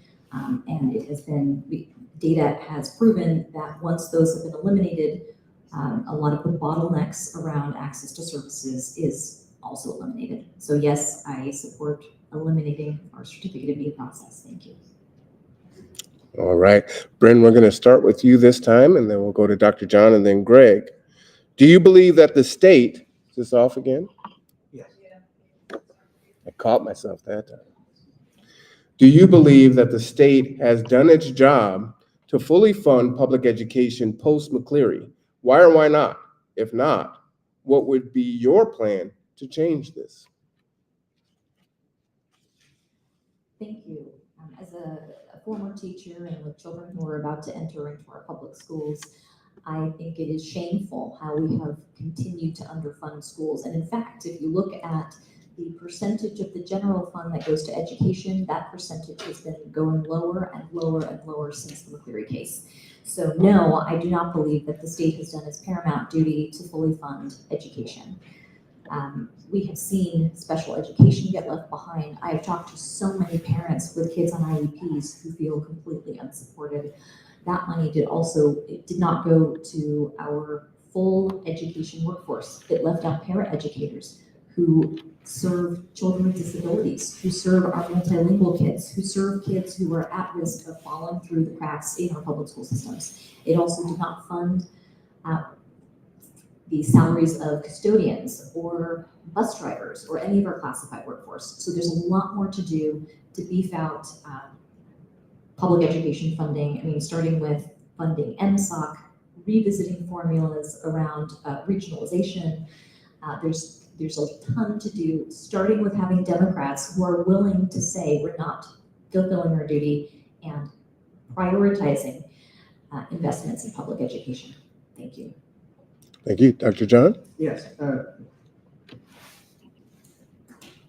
So we have not funded our public education as much as we should. The McCleary Act was a great start, but we still have too many positions at the schools that are not funded by that, and we need to do more about that. So for instance, as mentioned, the para education, special ed, we need more counselors, We also, I know that there's programs for when our military folks come into this area and they help them acclimate to our area. I think there's so many things that we need to do. I think mental health is so important. I think that needs to be funded, and those things are not funded right now by the McCleary Act. We need to find dedicated resources and funding for that. I think that when we look at our budget, we should always look at what are our values, and our values should be our children first. And I think that that's where we need to start changing some of the way we budget things so that we can follow those values. Thank you. Greg? Yeah, I'm a proud graduate of Kitsap K-12 Public Schools, and I'm proud to serve on the House Education Committee. And I'll be honest with y'all that as you open the budget book, it is brutal. There's red ink everywhere. Yes, we need to do more to fund, but it's tough. There are trade-offs everywhere. So my big emphasis is how can we look for efficiencies, things that really are great ROI to take care of our educators, our teachers, our children, and the families in our districts. That's where I look to. Ideas that specifically come to mind. We know after-school programs are vitally important for the health of our kids and our communities. We should have after school for all. With a modest state investment, we can make that a reality across the state. I'm a big believer in telehealth for mental health. We don't have enough behavioral health clinicians anywhere. We need more resources, including for rural and tribal students that don't have access otherwise. I got $1.5 million in the state budget to pilot the best ways to do that. Third, there are a lot of elders and retirees that suffer from loneliness, that feel disconnected. One win-win-win is to bring those elders and those seniors into our public schools as community mentors to teach shop class, to share a hobby or passion they have. Intergenerational bonding is good for mental health of all concerned. And then fourth, we can look to make school construction cheaper. Our capital budget chair, Steve Theringer, who's in charge of school construction, has a lot of clever ideas for using recycled wood that enables us to cut costs dramatically for school construction. I was just touring Fairview Middle School with Chair Theringer. We want to introduce legislation so that every school across the state will have access to more affordably built that. So I'm a proud product of public schools. I'm going to fight for our public schools. And we're in this together. Every single one of us needs to step up, and together we will. All right, thank you. Our next question. I think this might have been touched on already, but you can answer it succinctly. How do you feel about students' rights to privacy? Dr. John, Greg, and then Brynn. Sure. Right now, our state law, those who are seeking medical treatment, 13 and above, medical behavior health, all have the right of confidentiality. They have to give that up by signing a waiver to their parents if they choose to do so. So I think that right now, in our school system, the way the new law was put together, I think that it is, as was stated, against our current law, and I think that's how come it stayed as it is right now. But we need to make sure that students are confused, that when they're at school, they understand that right now there could be a problem with their folks understanding exactly what they're talking to their counselors about, or their medical people about. And I think that that's a real problem, as I said before. Thank you. Greg? Yeah, student and youth privacy matter, and they matter deeply for host reasons. When I was a high school junior, I lost my grandpa Charlie to a massive stroke, and in the aftermath of that, dealt with anxiety, dealt with depression, and dealt with substance abuse. Exactly one adult on the entire planet knew about that, my tennis coach, Mr. Anderson. It mattered deeply that I could confide in Coach Anderson, he could be there for me. We need to ensure that with the new initiative that we are building the very best policies to protect the privacy, especially of vulnerable youth that are struggling with various life circumstances that don't always have the loving relationship with their parents or other family members that many of us in the room may have had growing up. We need to be there for every child. As a member of the House Education Committee, I've gotten a crash course on HIPAA and FERPA and how they relate to our schools. Our federal protections are good, but they need to be a lot stronger, especially in school districts where school boards are trying to undermine those rights. We need to be there to strengthen it. And as a House Education member and as a member of the Democratic leadership team, that's exactly what I'm going to do, because I want to fight for every young person, including those most vulnerable. We need to be there and have their back. Thank you. Brynn? Well, I'm still a card-carrying ACLU member. The ACLU has done incredible work to defend students' rights to privacy, putting Know Your Rights guides out there. I will say, we've already talked about, my belief about how the Parental Bill of Rights completely betrays youth's right to privacy. I will say also, just to putting it as a resource out there, last year I was part of a cohort of underrepresented attorneys who created a Know Your Pride guide. It's a Washington State guide, Know Your Rights, specific to Washington State, for trans and gender nonconforming youth, which includes important information about healthcare rights and school privacy and anti-harassment. It's available in English and Spanish online, so I wanted to plug that. But that is also another way for youth need to know what their rights are, and everyone in this room should know our Washington State Constitution has the strongest privacy rights of any state in our union. That's something that I'm really excited about and excited to continue to defend. Oh, sorry, I thought I was saying something. I'll leave it at that. Thank you. All right, thank you. All right, we're almost done with the questions here inside. HB 1389, rent stabilization. Mobile home park residents are experiencing egregious rent increases. One example, Poseville Mobile Home Park, 4 years ago, rent $450. In November, that rent will increase to $995, which will cause residents to become homeless. HB 1389 did not pass last year, and it would have limited increase to 7%. Will you sponsor or co-sponsor a rent stabilization bill? Brynn, Greg, then John. Yes, I will. As I mentioned, just this past weekend, I was visiting with residents of the Paulsboro Mobile Home Park and hearing all of their stories. And it was heartening because we were there with the retired Boeing Bluebills who were helping them rebuild and restore their homes. I would support a 5% cap. If it needs to be compromised to 7%, I would likely support that because it's important that we get something in place. But I would like to see the rent stabilization capped at 5%. And yes, I would absolutely co-sponsor that. Thank you. Thank you. Greg? Yes, one of my lunch buddies in the Capitol is the Housing Committee Chair, Strom Peterson. We talk a lot about how we can better use policy, legislation, and budgets to advance these progressive priorities.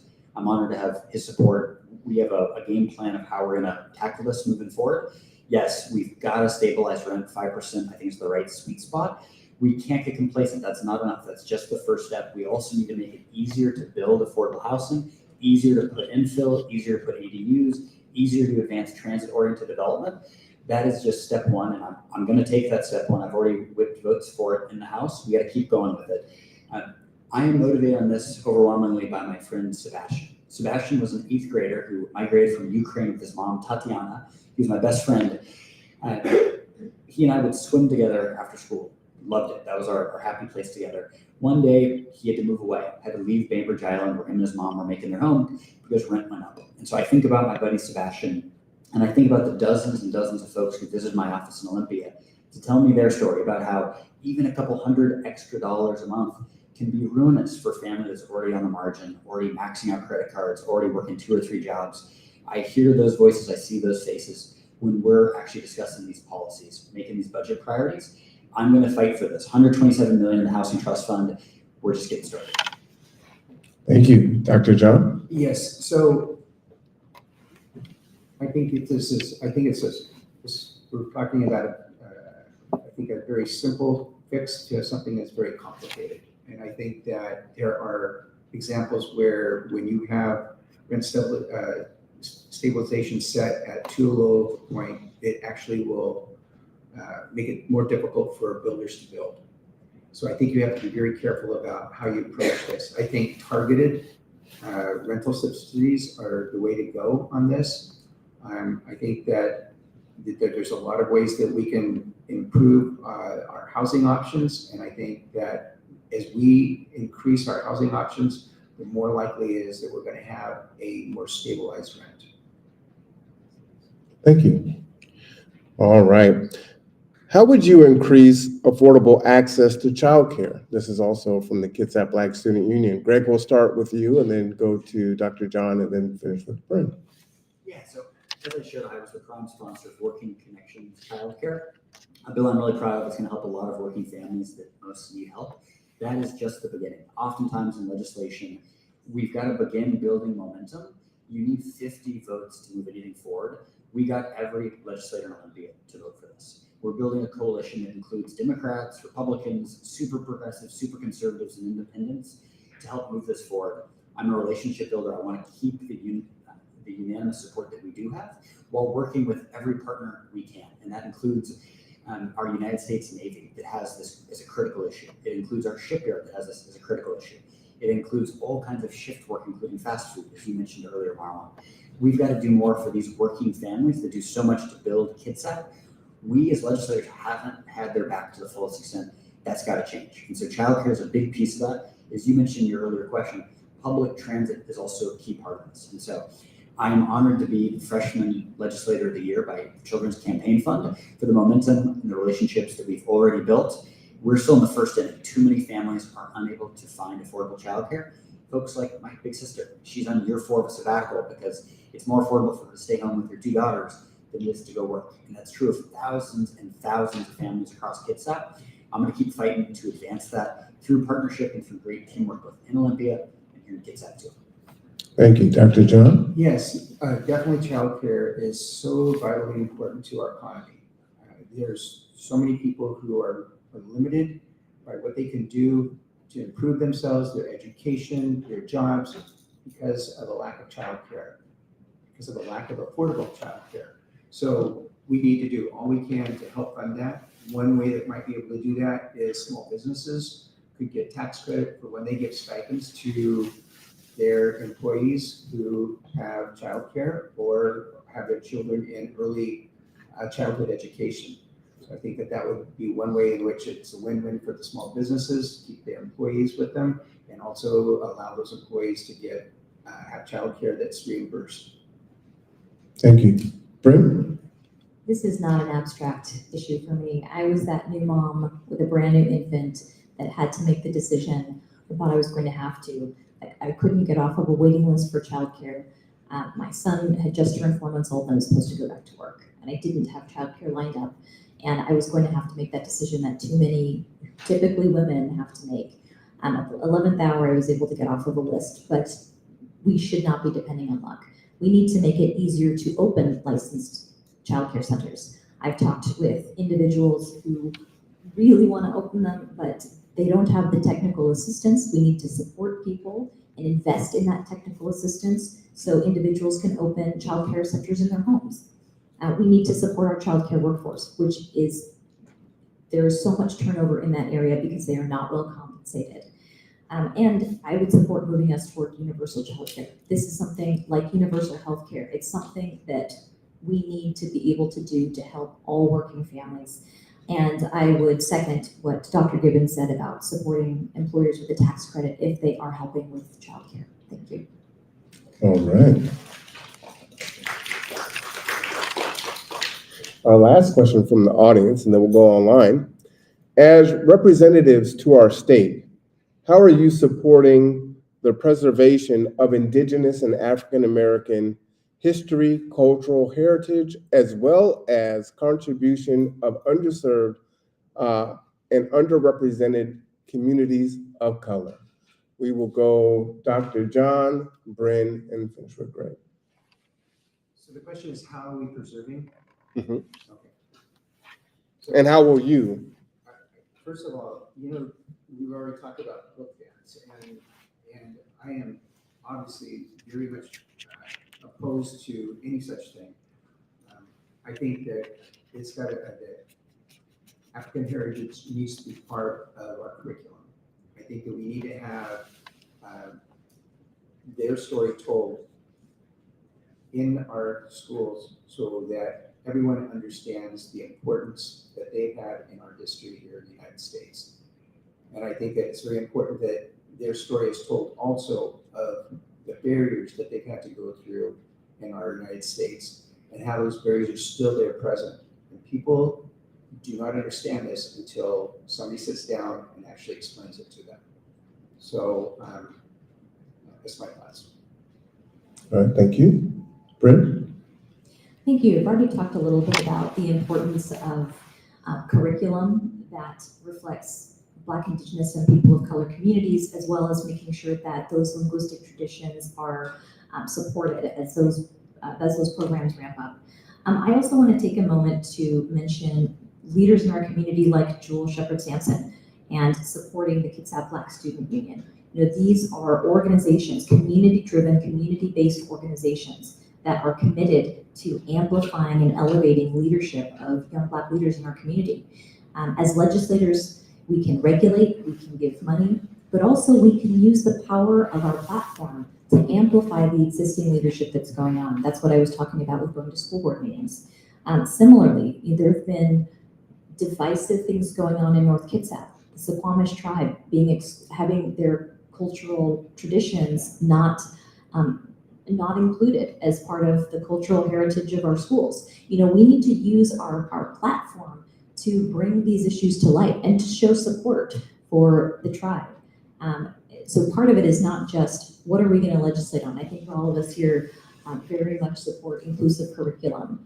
The budget as a moral document, when we're talking about basic education, that needs to include Indigenous and African American cultural heritage. But the other piece is being in the community, amplifying that leadership that is existing, and using our platform to elevate that. Thank you. Great. Marwan, I'm a big believer in both education and economic empowerment to work through this and solve it. I was proud to vote for that inclusive curriculum so that every student can see a little bit of their own journey encapsulated in the American story, because all of us make up that American story. That's one that's so special about where we come from. I also fight for our ferries in part because that is the vital economic link for our tribes. This is not some abstract concept. Every canceled sailing can mean over $100,000 of missed revenue by our tribes. This isn't abstract, this is very concrete, very practical. And that's the reason why, in large part, I've earned the sole endorsement of our tribes. We give a land acknowledgement, but so often it can feel a little performative if we don't actually listen to our tribes when they speak loudly with one voice, as the Port Gamble Squala and the Suquamish have. In part, I'm fighting for healthcare for everyone, including the tribal and BIPOC communities, and making concrete advancements there. And I'm protecting our environment. We know that our BIPOC neighbors, our Indigenous neighbors, can be most susceptible to extreme heat, to wildfire, to rising sea level. I'm pushing back to protect Puget Sound and mobilize 1 million young conservationists. I'm pushing for more kelp, more eelgrass, more coho and chum salmon, and more Dungeness crab. These are vital fisheries for our partners. A lot of our neighbors earn their income with fishery, and historically we haven't done enough as a state to help and support. We've actually stifled. And now again, we're about to make that same mistake. We've got to do better. We can elevate these voices and listen and act accordingly. Thank you. We're going to go online. We have about 4 questions, and that'll conclude our evening. We'll start with Greg, and then we'll go to Brynn, and then finish with Dr. John. All right. California has just become the first state to ban student notification policies. They are the first state in the nation that will prohibit policies that will force educators to tell parents if their children ask to use different pronouns. What are your thoughts on this and trying to get the same sort of bill passed in Washington? Thank you for the question. That is exactly why I voted for the initiative. Because of that vote, we can now work at this to actually strengthen student privacy rights right here in Washington. We have a great track record in Washington. It's time that we catch up to California on this. There is no reason why any teacher should be obligated to out a student under any circumstance. We need strong legal protections in black and white right there, codified to protect vulnerable youth in all shapes, in all forms. I haven't studied that law closely, but I know we can learn a lot from California's experience. We can learn a lot from our activists and our community leaders who are fighting for this. And that's exactly, as a legislator, I have an open door, learning from different community perspectives and advantages so that we protect folks. We utilize the law to the fullest extent to protect our youth, especially vulnerable youth that need the state's help here.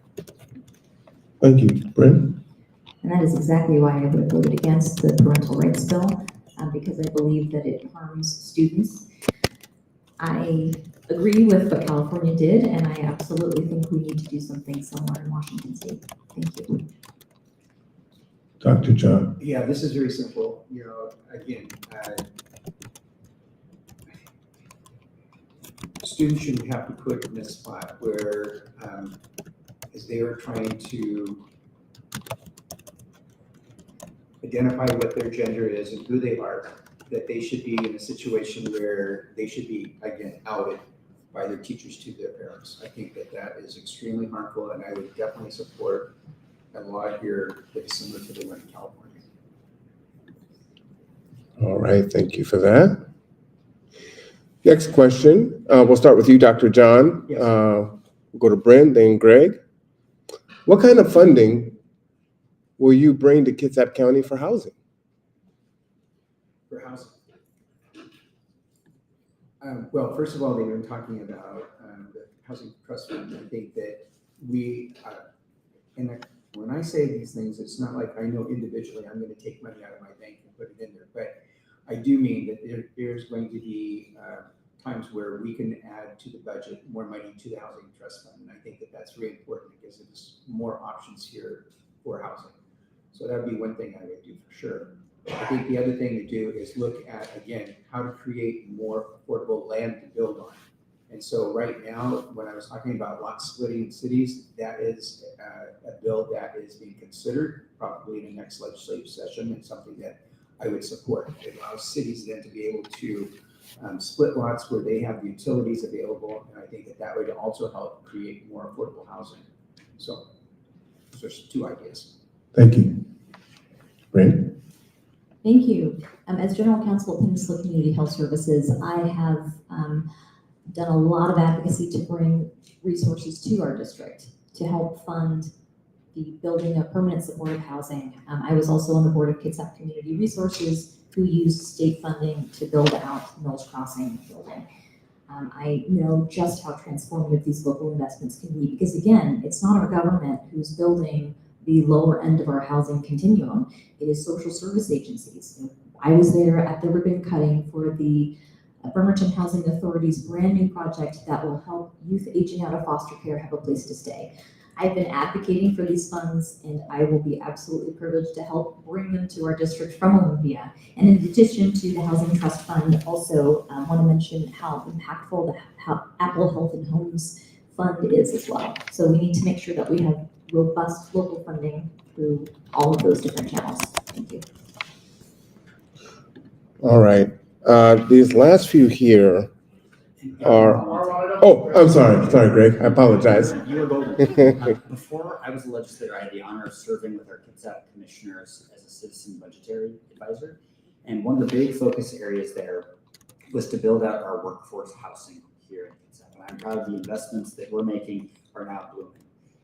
One such investment that's coming online now is near the Bainbridge Island Ferry Terminal, 100 units close to the terminal so folks can hop a bus, hop a ferry, get to work.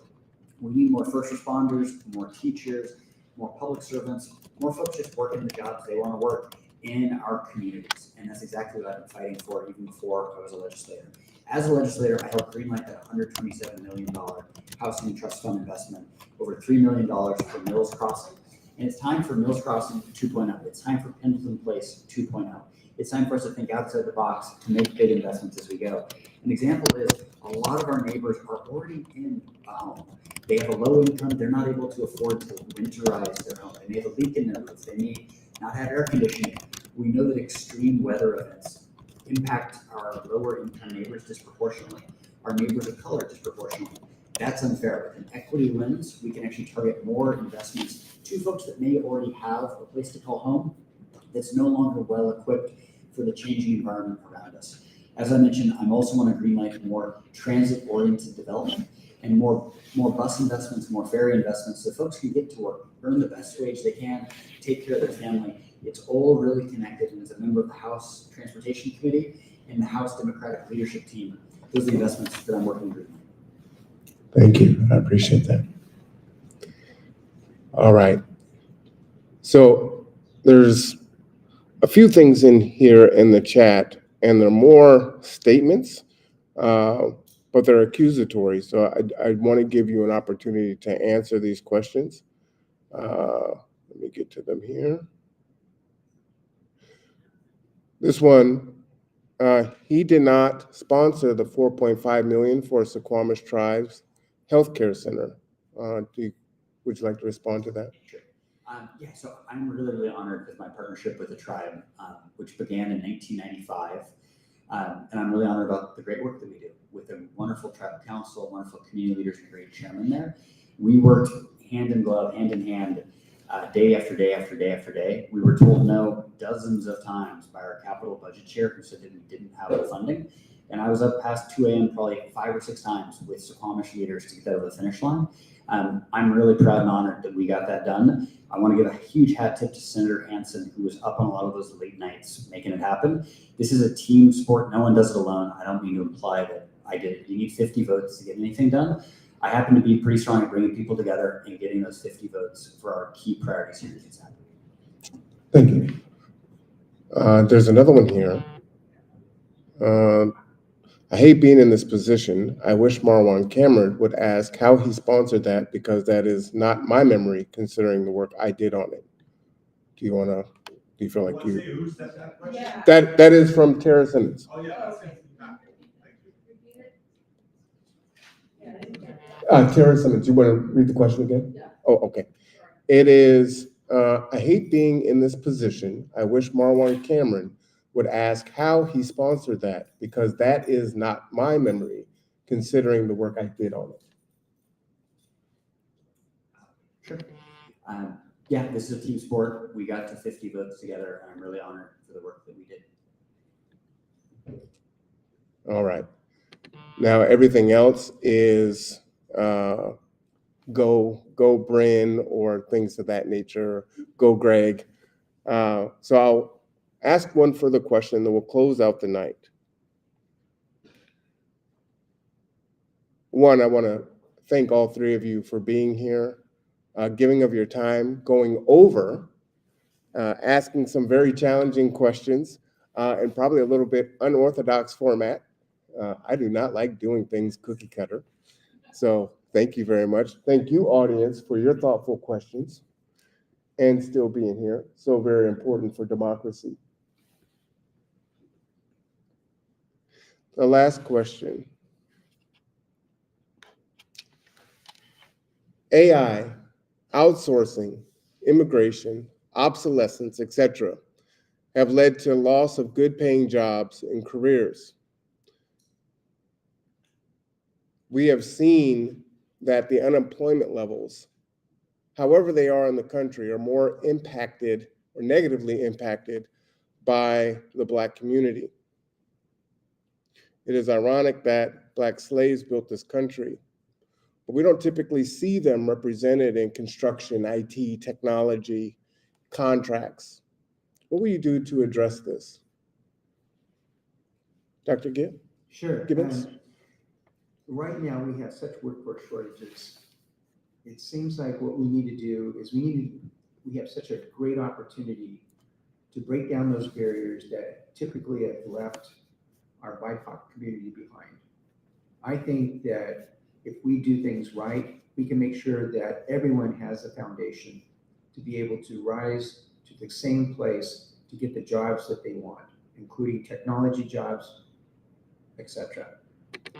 And I just feel like it is time that we take this seriously and make sure that our underserved communities have this opportunity to break through those barriers. We need to help them in any way we can, even stepping aside to allow them to go first. Thank you. Greg. Yeah, we know representation matters here. I'm a longtime nonprofit chair since 2008. I'm really proud that 2 of our best, strongest board members happen to be brilliant and Black, and they've made amazing contributions to our organization. Representation matters, and matters deeply. I've learned a lot about our workforce challenges from fellow union members. I myself am a union member, but my mom and dad are longtime union members. I'm proud that our campaign has the sole endorsement of the Washington State Labor Council, by far the largest labor organization in the state. Over 600 unions represented there, 500,000 members, many of whom are Black and brown. and do incredible work to build our state day in, day out. I'm a proud member of our workforce committee in the House of Representatives, and I'm really pushing for stronger representation in each of our apprenticeship pipelines. This should be an opportunity for us to level the playing field for any hardworking person to have a chance to get ahead. That's how I've built my career as a nonprofit leader. That's how I'm building it as a legislator. We've got to put our money where our mouth is. And that's what we're doing with Washington State Patrol, with Washington State Ferries, and all of our public contracts. Representation matters. We got to greenlight the investments. Thank you. Brynn? Thank you. At PCHS, as a senior leader, one of the things I've done is help build out our apprenticeship programs. It's not STEM necessarily, but clinical apprenticeships. And it's critical that apprenticeships are paid, right? We need to make sure that as youth are being trained, they also are getting paid fairly for this work. There's opportunities for the legislature to make sure we're investing in paid apprenticeships, whether it's the trades, whether it's in IT, whether it's building out our healthcare workforce. I also want to go back to what we were talking about. When we're talking about fully funding education, this means making sure that we are giving opportunities like coding in schools, that we have early intervention, that we have exposure. This goes back to making sure that we're funding para-educators who are serving our students who are at most risk of falling behind. A lot of these students can grow up to be brilliant coders and design AI themselves, but we need to make sure that every child has the same opportunity to thrive and to grow. And so when we're talking about workforce, it starts with early learning and child development and childcare, and just having resource-rich schools. That's where it all starts. It's about building our infrastructure of opportunity from the foundation on up. Thank you. Thank you.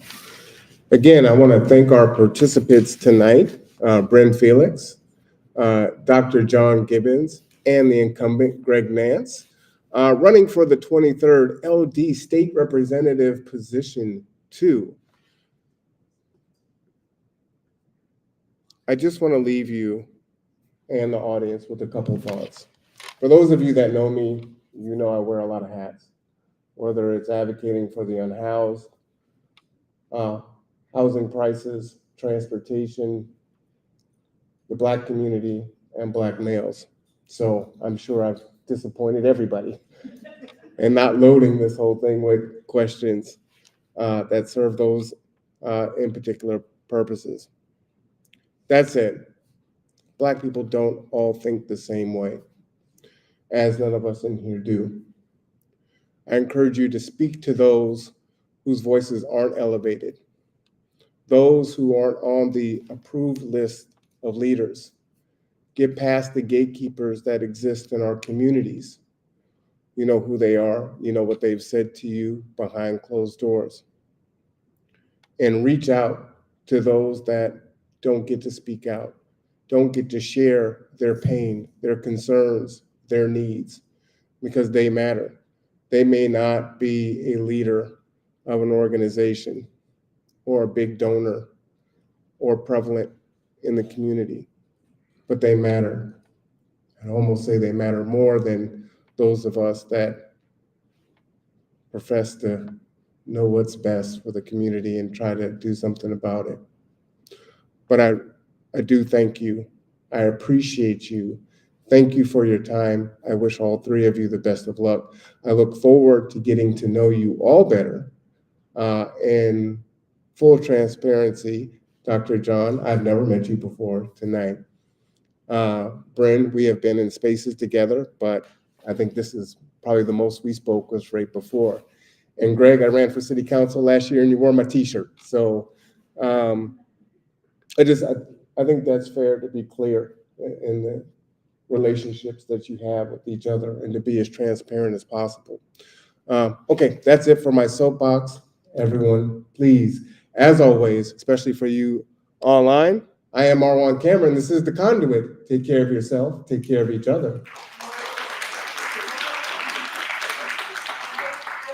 Thank you really quick for hosting this and hosting our candidates up here so that the community has an opportunity to hear from our candidates. You know, the primaries coming up, primaries do matter. Voting the entire ballot does matter. So thank you for taking time and space to make this happen. Thank you.